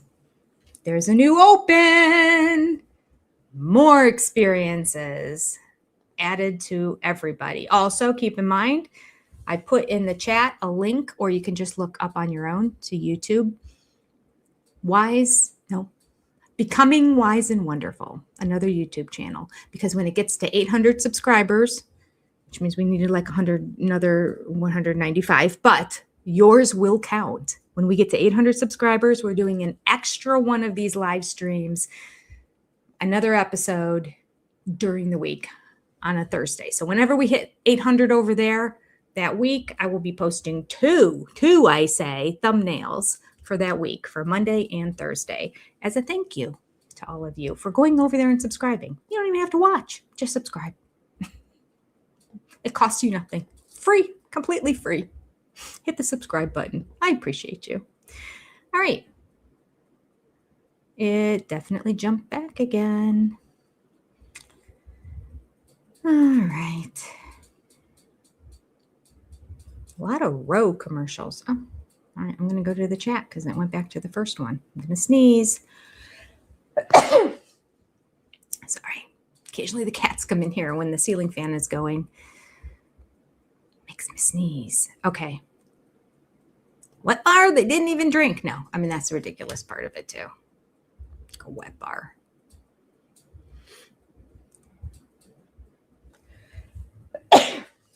Sorry. Oregon is expensive. Yeah, I heard Oregon is expensive. A lot of the stuff there on the far west and the far east. Y'all have to just move to the Midwest, where we don't have extreme temperatures either way. We get all 4 seasons and the cost of living is low. And the people are nice. My son-in-law told me he heard something the other day, and he's like, I want to know if you agree with this. He said, this is a generalization. So this doesn't really include Oregon. It's really much more California, mostly LA area. But then I know we have people from LA that watch this channel too who are nice. So, I mean, there's nice people everywhere. Can I just say that as a disclaimer first? There's nice people everywhere and there's horrible people everywhere. But generally speaking, he said people on the West Coast act very nice to your face, but are really kind of not so nice inside. And then the people on the East Coast are not really, they're kind of cold and not really nice on the outside, but they're nice on the inside. They're just more aloof. And then there's the Midwesterners who are nice on the outside and nice on the inside. So I'm going to agree with that just because I'm a Midwesterner. But the concept being the plastic Hollywood of being all nice, but really deep down inside are a land of many narcissists. It is. Anyway, sorry to offend everybody. I probably should have not said that. Please still subscribe to Becoming Wise and Wonderful, because I love all of you. Really, people are people wherever you go. Good people, bad people everywhere. All right, here we go. Wait.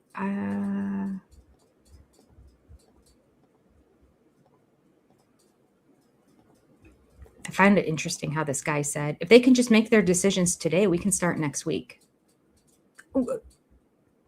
So they should have just said, okay, this is what we're doing today. No one's going to bed until they make their final decisions. But no, they didn't. But that's okay. Give them another day, another 2 days. Give them a week. But I think this went on for forever. All right, here we go. We're back. Whose house are we going to now? Janelle's.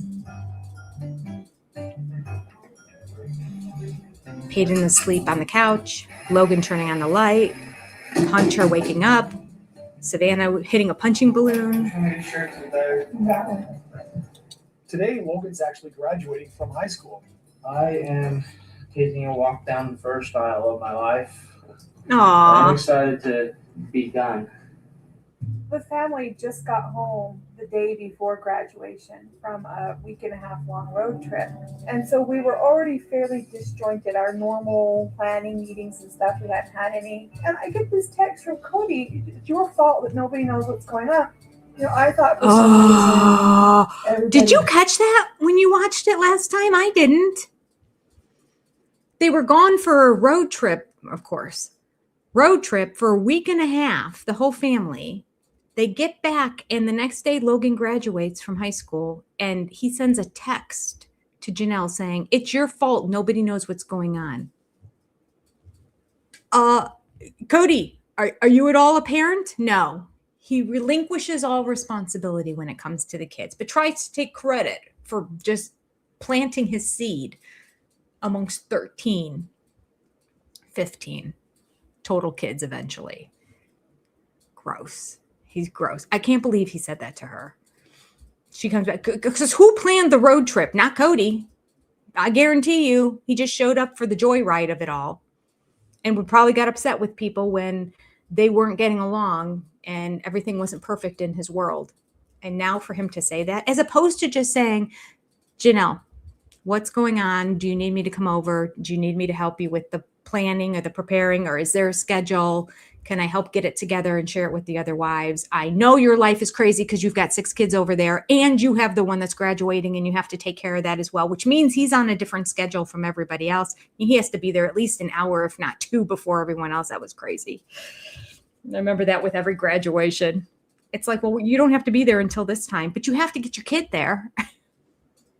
And you're all going home together. I'm trying to think if my daughter decided to, some people just bus them to the locations, but ours didn't. We had to meet downtown. Very nice, big, beautiful, old theater.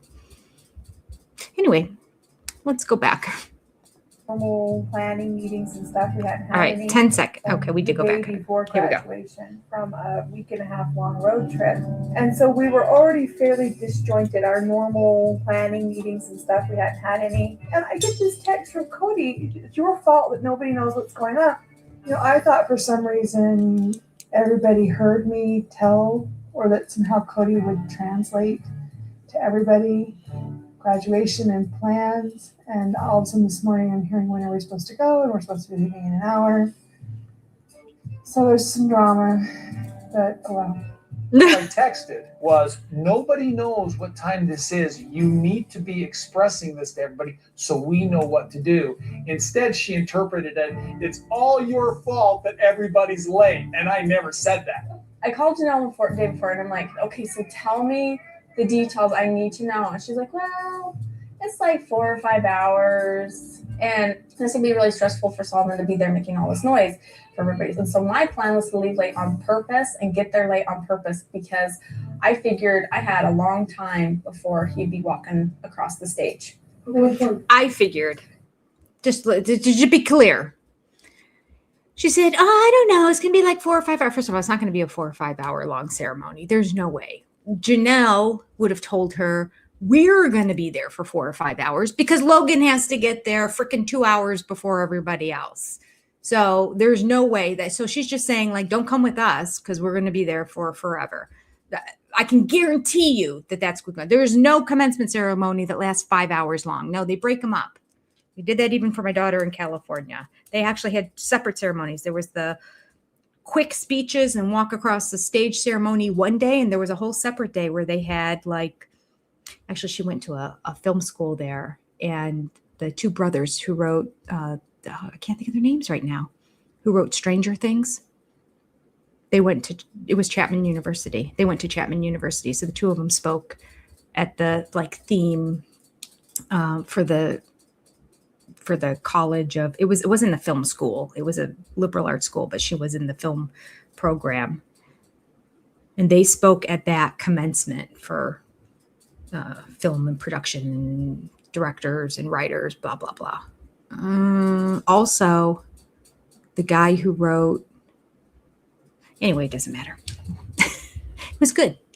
But they split it up. They don't make people sit there for 4 or 5 hours. They know that there's elderly people. There's no way that people have a 5-hour. I mean, maybe somebody does somewhere. I mean, if they're stupid.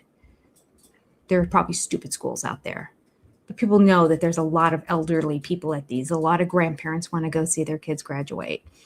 This isn't even college. What am I talking about? It's a freaking high school. It's not going to be 5 hours long. There's no way. Robyn's an idiot. She's making this up. She's dropping out the fact that that's when Janelle has to be there. So I just figured I could just show up whenever I wanted to because I figured it's going to be so long because that's what I figured. That's, what I figured because there's no way I could have him making noise for 4 or 5 hours. Okay. Here we go. With that black skirt, Dad's gonna freak about his skirt. Mom, it's not a party dress. It's a pencil skirt. It's still shorter than your dad will like, but Regarding my daughter's dress, I don't even know what to say. Listen, they take it really personal when I get after them for not being more modest because I put daughters in tears many times saying, that is something that a father should never see on your body. Go change your clothes. And they take it all personal. And so it's such a teenage thing, honey. The clothing rules are that we can't show cleavage and our butt can't hang out and we can't wear tank tops. And obviously we can't show our stomach. midsection.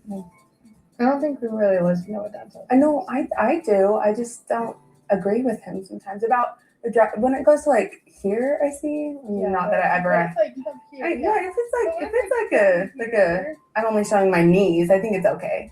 Yeah. Guys, we have to leave in That was 15 Aspen minutes. and Mariah and Maddie. Hunter, it's 15 minutes. You're not in the shower? Fastest shower ever, 5 minutes. Hunter is always last because he waits till the last minute, and then he always has to mess with his hair. Hunter spends more time than Maddie On his hair. It's all spiked up. Come on, guys, we are late. Come on. All right, come on. When our family gets together, it's always pretty chaotic because we're loud and it's a big family. There's a lot of kids. You have to yell to get your voice to be heard with our family. I woke up late because my alarm didn't go off, so I have to make it in the car. Hunter! Meet you at Robyn's, right? Yeah. Okay, cool. I see you. Guys, let's go. We're going to be late. So there was a phone call and it was Cody, which was interesting because it was the name when it showed up. It said Cody, capital K, and then O-D-Y. And then it said and then it said Cody with all caps.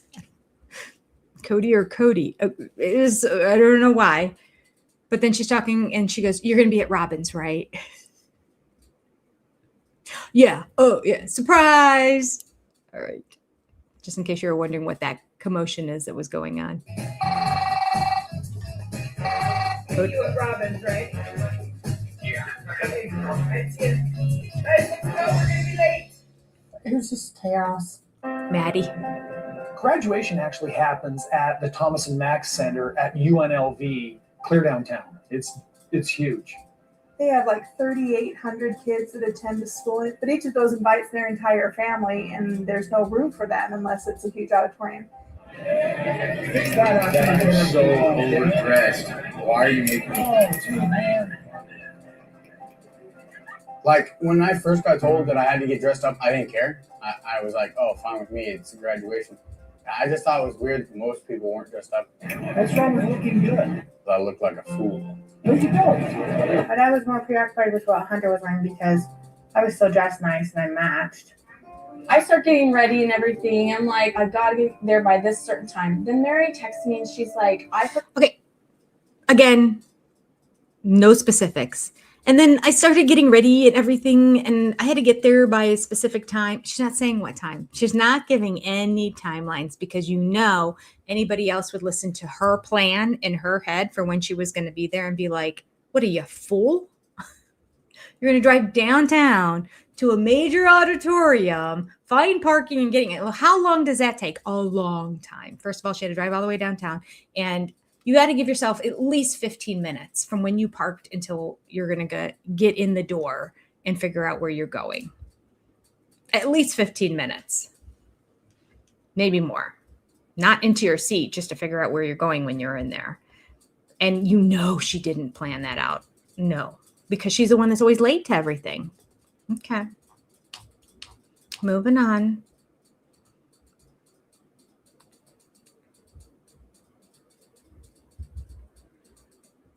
Little schools dress up, big schools not so much, at least in my experience. Yeah, I'm trying to remember. People were pretty, I mean, there were people who showed up in shorts. But, I mean, we went to we went to downtown Cleveland to a very beautiful, old, carved wood, big dome ceiling, gorgeous theater where all the theater productions that come through town, you know, all the Broadway shows, the traveling Broadway shows go. So it's the kind of place that I think you would feel a little uncomfortable if you wore a t-shirt. Okay. I mean, some people obviously didn't because they showed up in a t-shirt. My camera, can you hurry?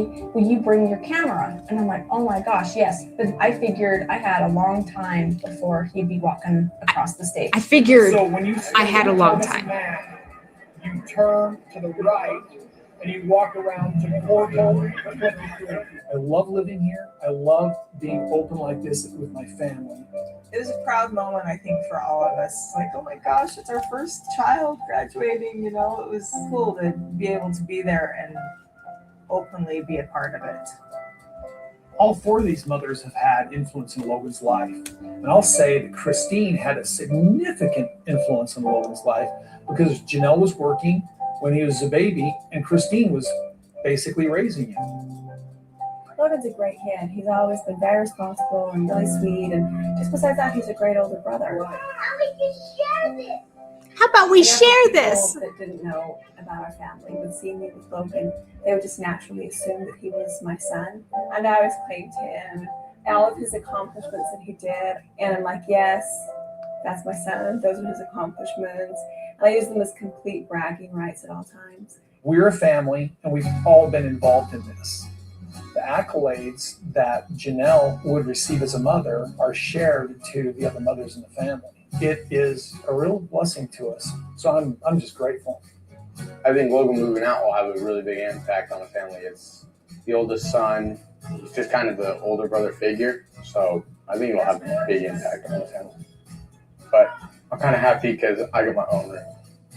I'm proud of him. That's a big accomplishment in life, I think.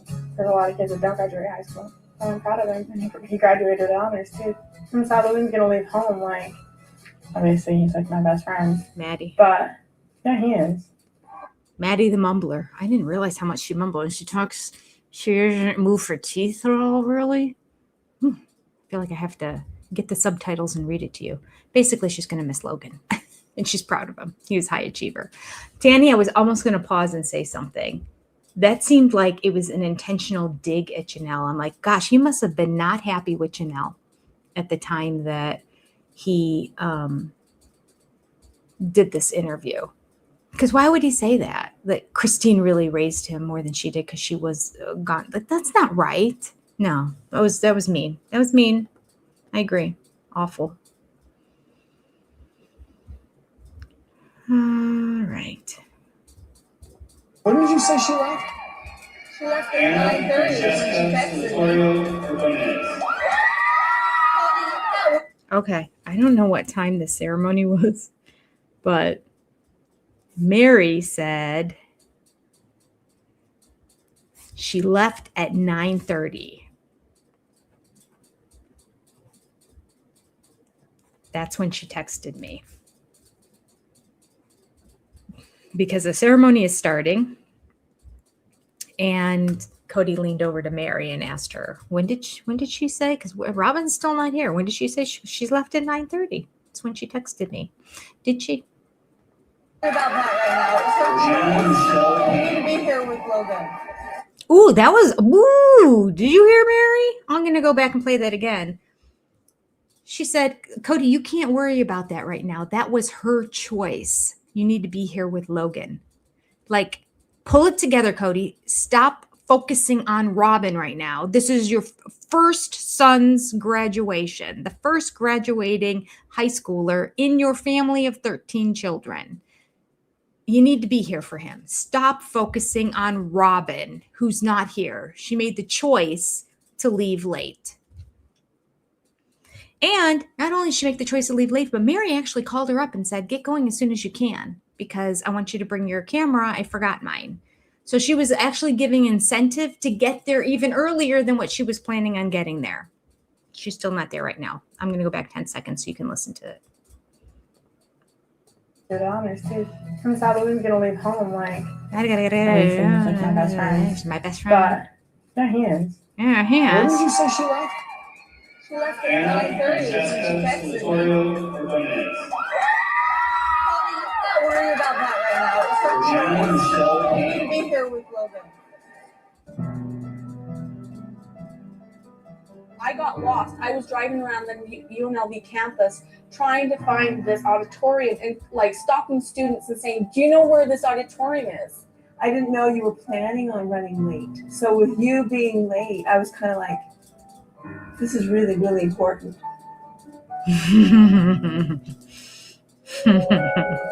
It's getting close to, That was really good. Christine, I didn't know you were planning on being late. So with you being late, I'm like, this is really, really important. Pointing out you shouldn't have planned on being late. That was in the couch interview, and Janelle just said nothing. You can tell she was miffed, as she should have been. Robyn didn't get lost. I agree. She didn't get lost. I mean, if she's calling ahead of time, what, the day before? When do we have to be there? Not that you think that she never asked for directions? No. There's no way she was planning on going there and just randomly driving around a major state university campus to try to find the location of where the graduation was going to be. And then you don't even know where parking's going to be either. Half the time, the parking lots all get full. There's got to be an assigned parking lot that all the different people go to. That's what happens at these big schools. Like, oh, you're coming? Well, the students will park here, and the parents of these students will park here, and the parents of these, you'll go here. And this is how it's all going to fill up because we have so many people coming to this event. Okay. Robyn kept pulling people aside on campus to tell them about our purity. And did I tell you about my purity and how I gave it away? And no student would tell her how to get to the auditorium. Yeah. All these students live on this campus, but none of them know where that auditorium is so easy to find.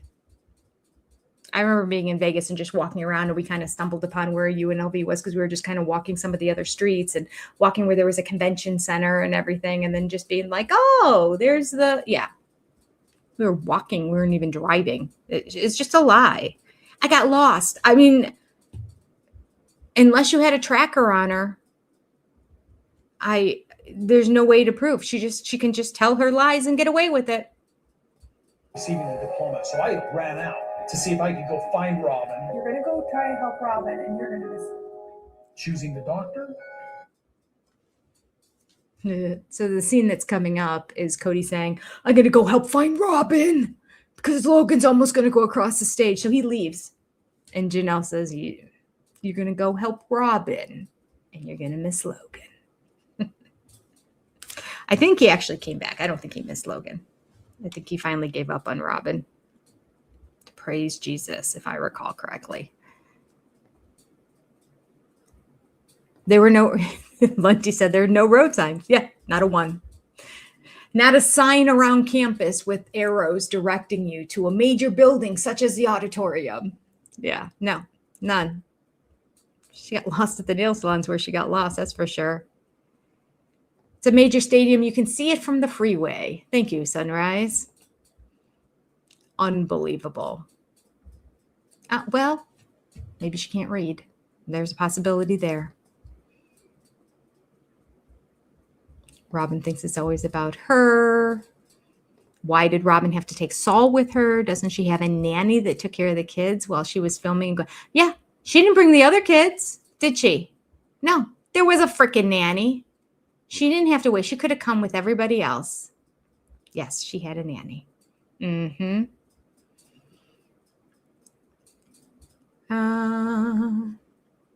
And they would have put additional signs all over the place guiding people. That's right, Sochitel. Forgot about that. They did have, when I'd go to the kids' graduation, extra little signs saying extra parking this way and ceremony this way. Yes, they put signs everywhere, and I'm sure that they did at a major university like this as well. We're back. High school at the Thomas and Mack Center at UNLV. I was frustrated because I was later than I wanted to be. But yeah, I was driving around the campus trying to find this auditorium. I was frustrated because I was later than I wanted to be. Well, whose fault's that? I'm frustrated because so-and-so kept me behind. Okay, I'm frustrated because I'm later than I wanted to be. So you're so aggravating. She's making it seem like she's a victim here. I was so frustrated because I didn't want to be that late. I just couldn't help it. I get my hair and nails done, and I didn't want to leave with everybody else. I want to sit around an auditorium full of stinky people. No. Oh, she's the worst. So with that, congratulations to you all. It is not only my honor, but my privilege to accept the graduating class of 2012. It's getting close to, receiving the diploma. So I ran out to see if I could go find Robyn, find out where she's parked, and hurry and bring her into the building. When they started to call the names, because she's incapable. I thought, oh my word, Robyn's not going to make it. And then when you left, Cody, I started to get really freaked out because I'm like, you're going to go try to help Robyn, and you're going to miss it. And I'm like, okay, you're going to miss it. Walking across, and we started texting, get out here, you're going to miss Logan's graduation. I'm looking for her, and I'm looking for a needle in a haystack. They're all texting me, hey, you better hurry up. And I'm like, so I just said to myself, okay, she's just going to miss it. And I ran back in so I could walk across the stage. And that was truth because you see all of them on their phones and Christine turning around and looking back. And she even called him. She was like, had the phone to her ear at one point, and the rest of them are like texting on their phones. Oh, because of Robyn. Robyn creating drama on Logan's day, making this all about Robyn. And at the end, Olivia Marie Hawkins. hey, Madison, is that for you recording? Yeah, don't stand up. Don't embarrass him. Logan's right there. He's standing there on the Jumbotron. Logan's next.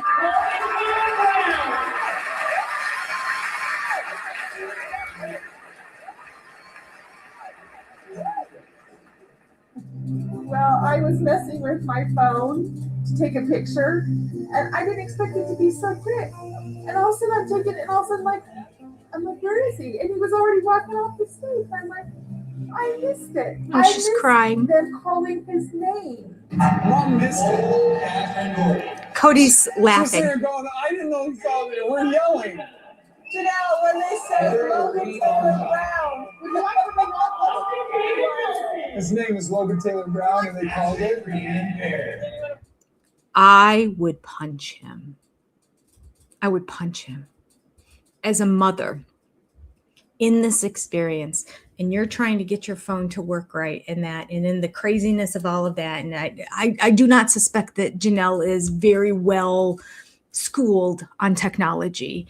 And she's trying to get the camera to work because it's like, she was just her cell phone that she was using. She's trying to get it onto the camera. She was focused so much on that, she didn't even hear his name or hear him go up. And he was there and he went across. Now, Madison did record it, so she can go back and look. But afterwards, instead of Cody going, it's okay, we got it on film. It's okay, you're here. It was the time they said Logan. That's when he went up. And then Meri chimes in. She said the exact same thing. It is not the time. This is not the time. This is not the time to be making fun of her over missing her son graduating. you can see her face is all red and her eyes are all welled up and they're just poking fun at her. Now, Meri's far down there, so she gets a break on this one. Cody's sitting right next to her and he keeps going in and he has the big grin on his face like, I didn't miss it. I was so mad. And then Maddie gets her little smile thing. You missed it, Mom? She's going to tease me. I'm like, shut up. I was devastated. I missed them calling my oldest son's name. Janelle's crying, and I can't tell if she's crying because she's mad that she missed it or because she's emotional about her grade. I was surprised how emotional I was.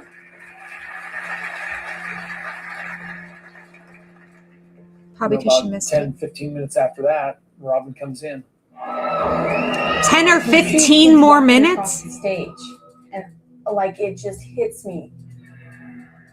You've missed it. You've missed Logan walking across the stage. And this is how she reacted to it. And I just thought, you missed it. You missed you missed Logan walking across the stage. And I was like,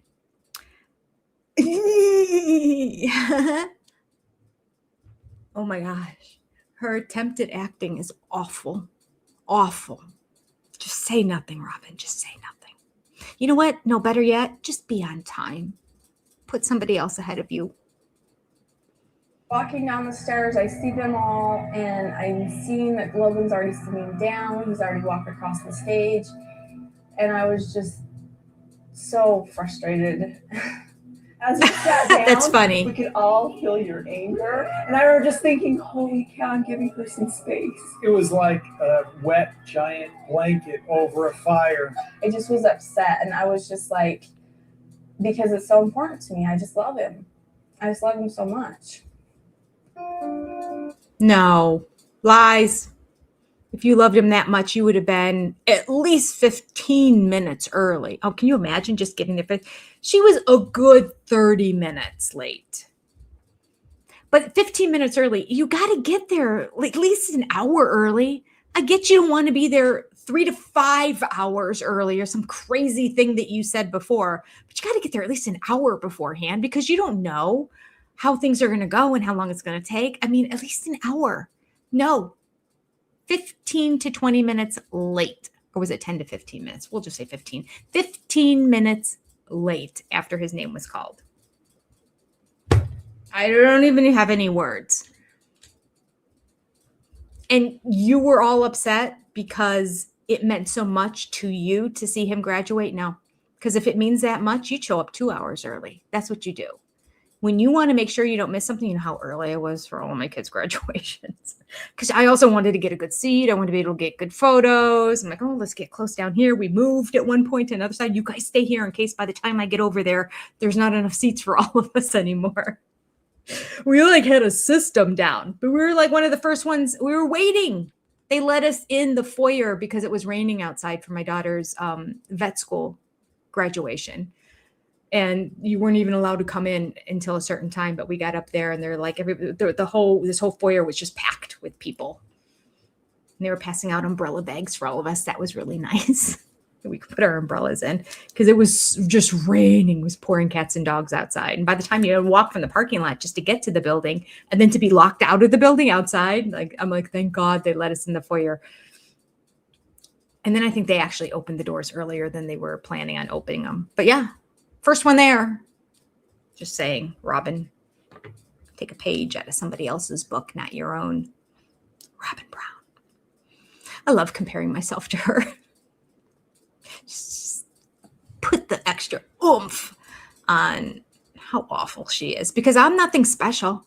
I'm like every other mom in the world, except for Robyn.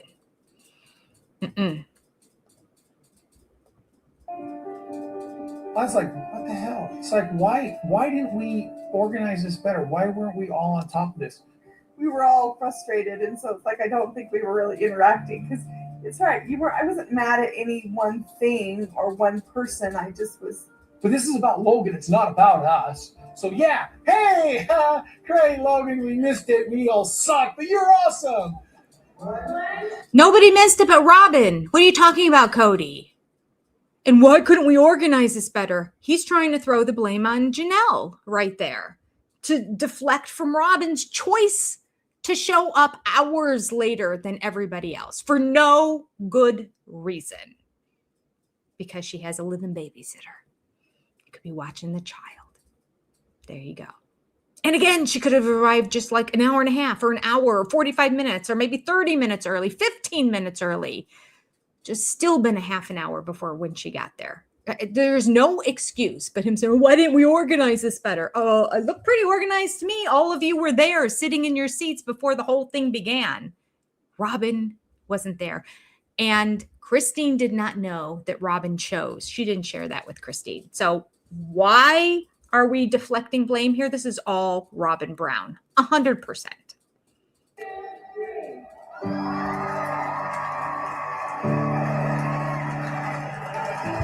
You know, most individuals are like, hooray, high school's done. And I do acknowledge that that's a big step in my life. But as far as going to college, I can't wait. I'm ready to do something on my own.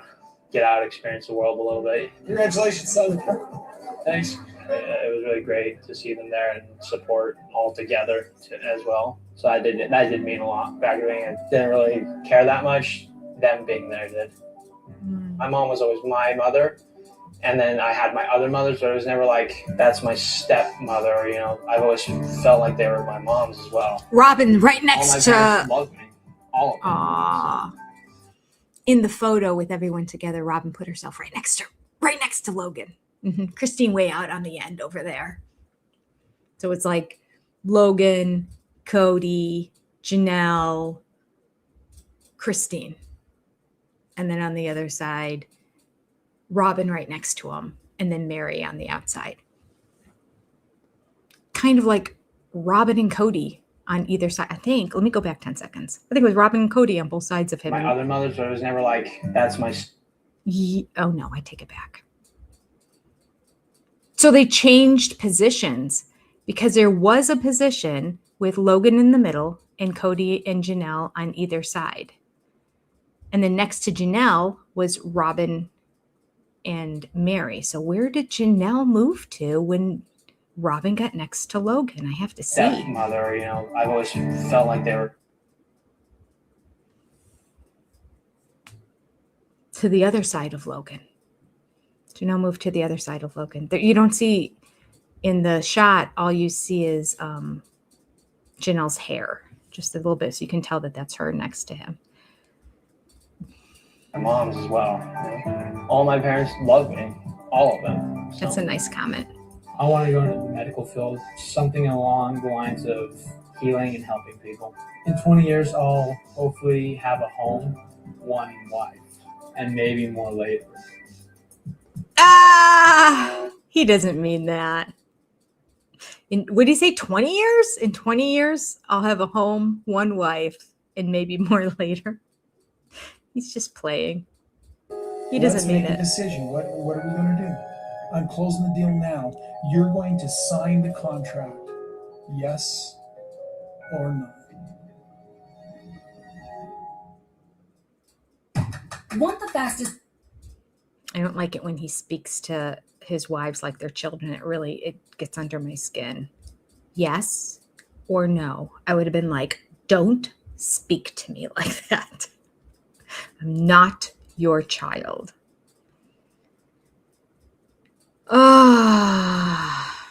Purple, your high school graduation was 4 or 5 hours.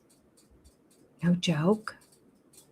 Why? Why'd they do that? Why didn't they split it up like A through L and then M through Z?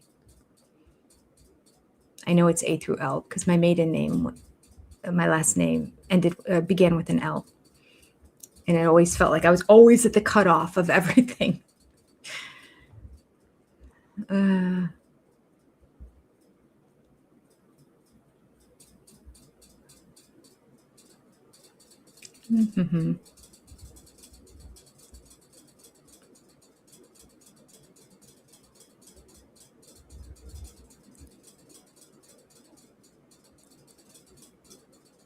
This is when I ask another adult to get the picture. When we were at those shows. Yeah. The ceremonies are all videotaped. and you can get a videotape of it, and they take still shots afterwards of the graduate. They have the shot of them getting the diploma or posing with, shaking hands or whatever. And then there's usually there's a step and repeat, if you will,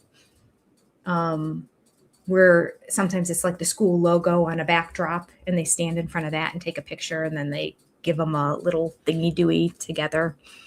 Or you can buy, of course, for all kinds of money. You can get all kinds of photos, but you can also usually now, ever since COVID, I think all of the, this was before COVID, of course. I think since COVID, I'm sure everyone is recorded and that you can purchase it. Or just download it. I don't even think you had to purchase it. I know you can stream them all live because my mom and dad were not able to physically get to the graduations. And they watched it live stream on a little iPad back at home. So yeah, it's a shame. That is the upside of COVID, I will say. Our world changed in a lot of ways. Prices went up and never came back down. And some things changed and then changed back.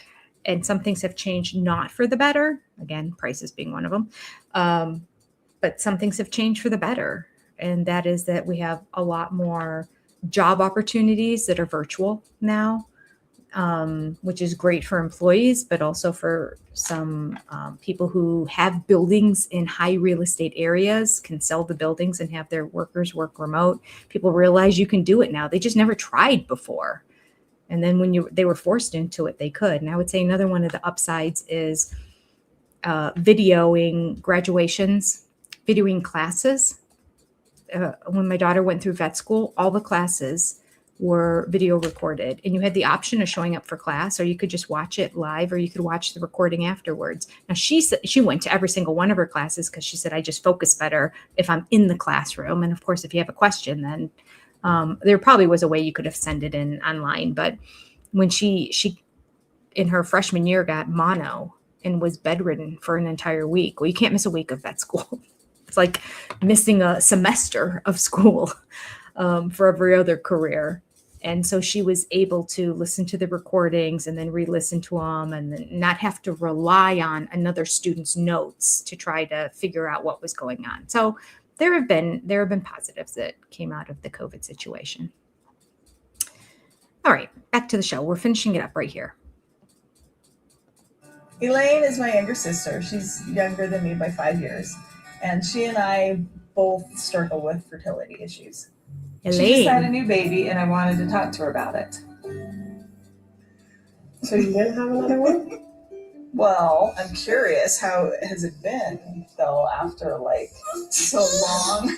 It's just starting over. It's like riding a bike. Don't forget anything. It all comes back. Really? I had my doubts. Did you? Were you nervous? Yeah. When I was pregnant with him, I thought, what the heck did I just do? Really? I do want you to have another baby, but I don't like waiting for the answer. Your indecision, I feel like, trifles with mine. But me pushing you for a decision trifles with yours. So it's still a decision we have to make as a couple. Honestly, you seem like you're in a different place than you were 5 years ago. I feel like I'm in a different place. She feels it. It's like, I don't want to say don't do it because, having a baby is your decision. You just don't seem as desperate. That desire isn't as present as it was a few years ago. Like, you're just sort of in another phase in your life now. That's what I feel like. We've tried all these other fertility things in the past, and nothing's worked. The only thing that we have not done is in vitro. Some days I'm like, okay, let's just do it and see what happens, and let fate take its course. And if it happens, it happens. And if it doesn't, I wasn't supposed to have another kid. No. But then there's some days and I'm just like, do I really want to do that? I am so conflicted in my head. It drives me nuts. The clock is ticking on this. I know. Maybe you should just try it once. Do the in vitro. How weird would it be if it worked? And am I ready if it did work? That's what I need to decide. Elaine's told you what she's thinking, what she thought. What are you thinking? I don't know that that's helped me or not. That's what's so confusing with the whole thing. It's like I'm wanting to get everybody's opinions. What do you think? What do you think? Why don't you just get God's opinion? I'm trying. I'm trying to figure out a solution. I'm very indecisive, but I don't feel like this is just something like, oh, what color of car should I buy? We got crazy work going for the next couple of months. So in 2 months, we're going to start the process of choosing the doctor and dropping the cash and moving that direction for that baby. It's no or it's yes. Are we going to have a baby?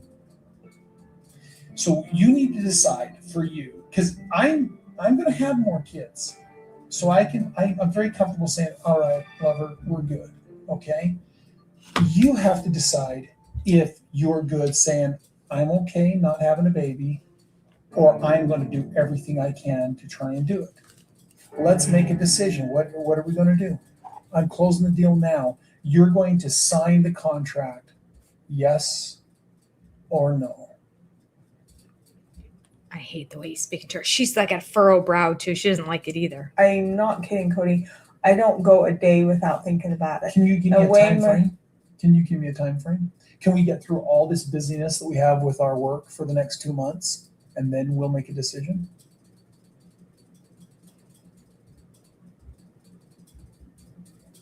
I mean, it's a fair I will question. do my very best. I got to get at least one closed today. End of the year.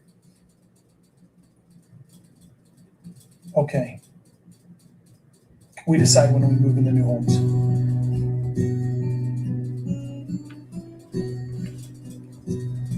Okay. We make a decision. Promise? You've got till we've moved in and the month that we move in, okay? You good with that? I'm sorry, it's hard now. We just can't keep going in this circles, okay?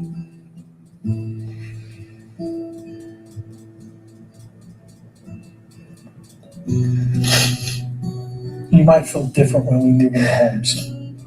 That's what I keep wondering. Okay. I'll agree with you to wait until we're in the homes, then we make a decision. Okay? All right. I know it's hard. I'm sorry. I don't think you do.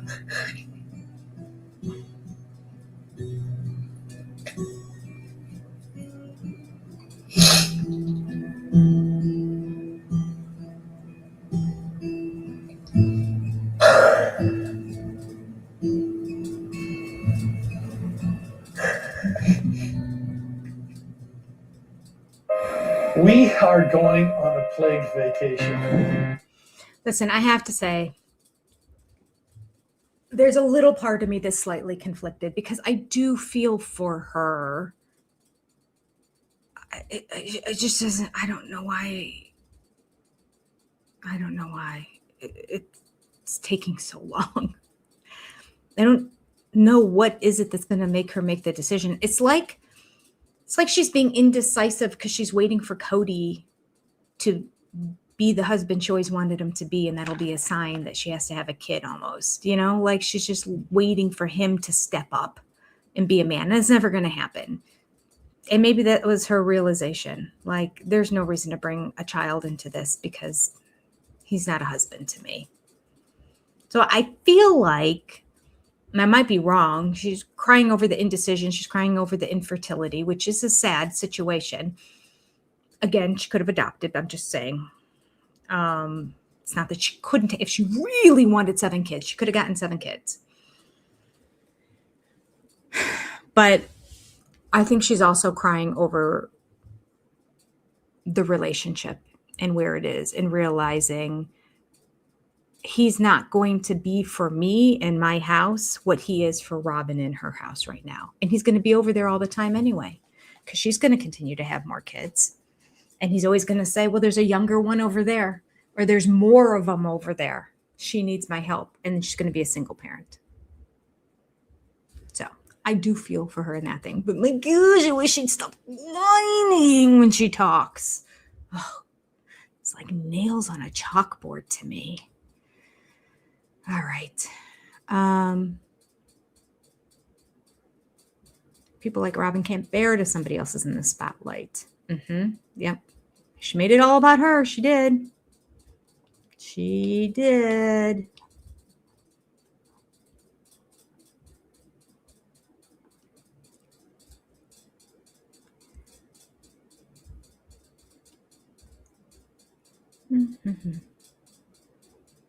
Yeah, nothing like your husband saying he's having more kids with another woman. Yeah.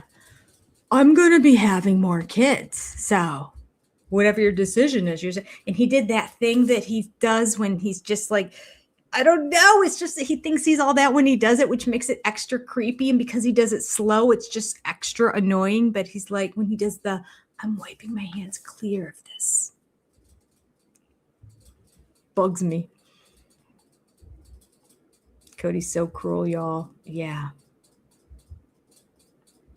He's really torturing her. He's a jerk. He is.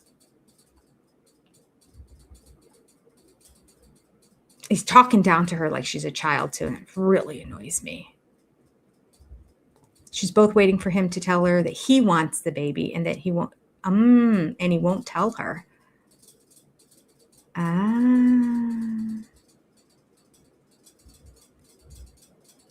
That's a good point.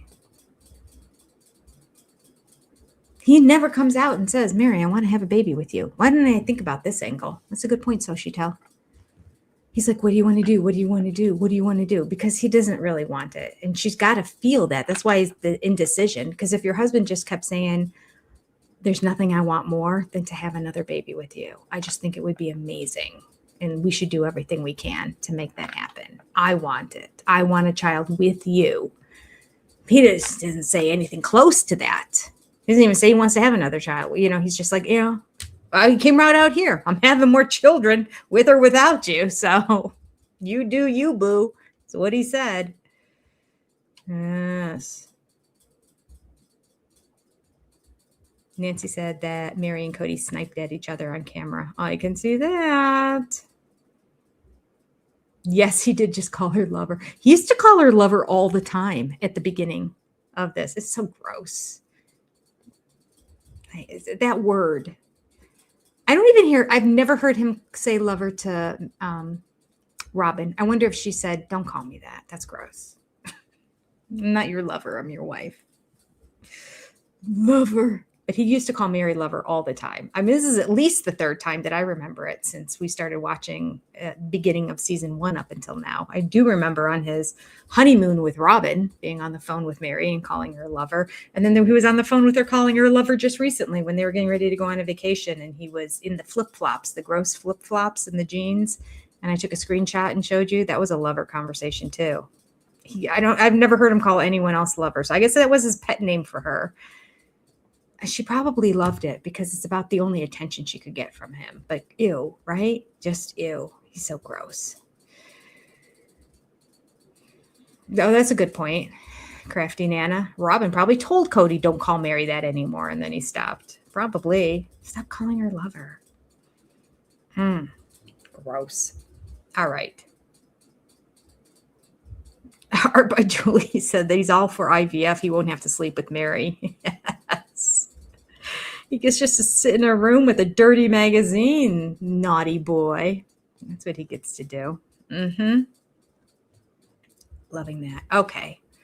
I am getting ready to go. On that note, I'm going to share with you that my niece looks like her IVF just went through. I know. That's something I share normally on my other channel, Becoming Wise and Wonderful. My life story, but I'm just very excited. She's not telling anybody, but none of you know her. So,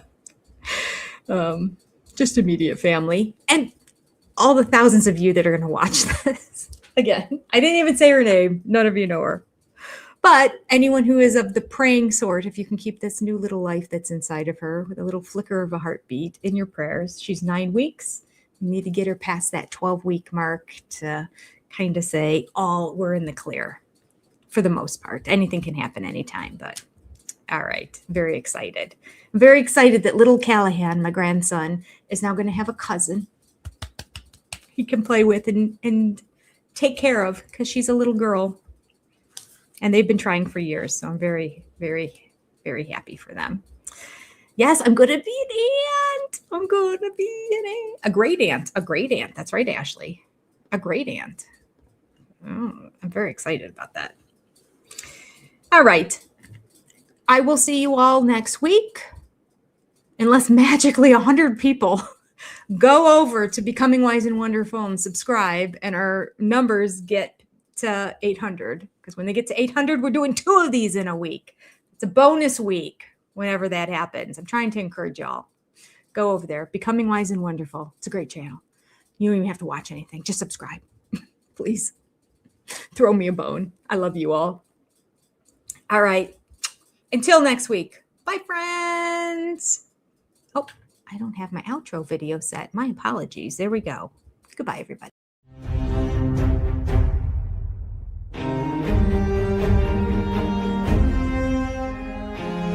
I remember when Sonny and Cher got divorced when I was 6, and it rattled me. I had a lover in college, and it was a little tryst. I was a naughty boy. I had a dirty thought, and I thought, David and I should go on a guy's trip together. I might have to agree. That would be cool. I just thought, no. David out on a guy's weekend? Yeah, that's just, it would be cool. Oh, he was kind of up for it. Really? Yeah. Oh. Things that make you go,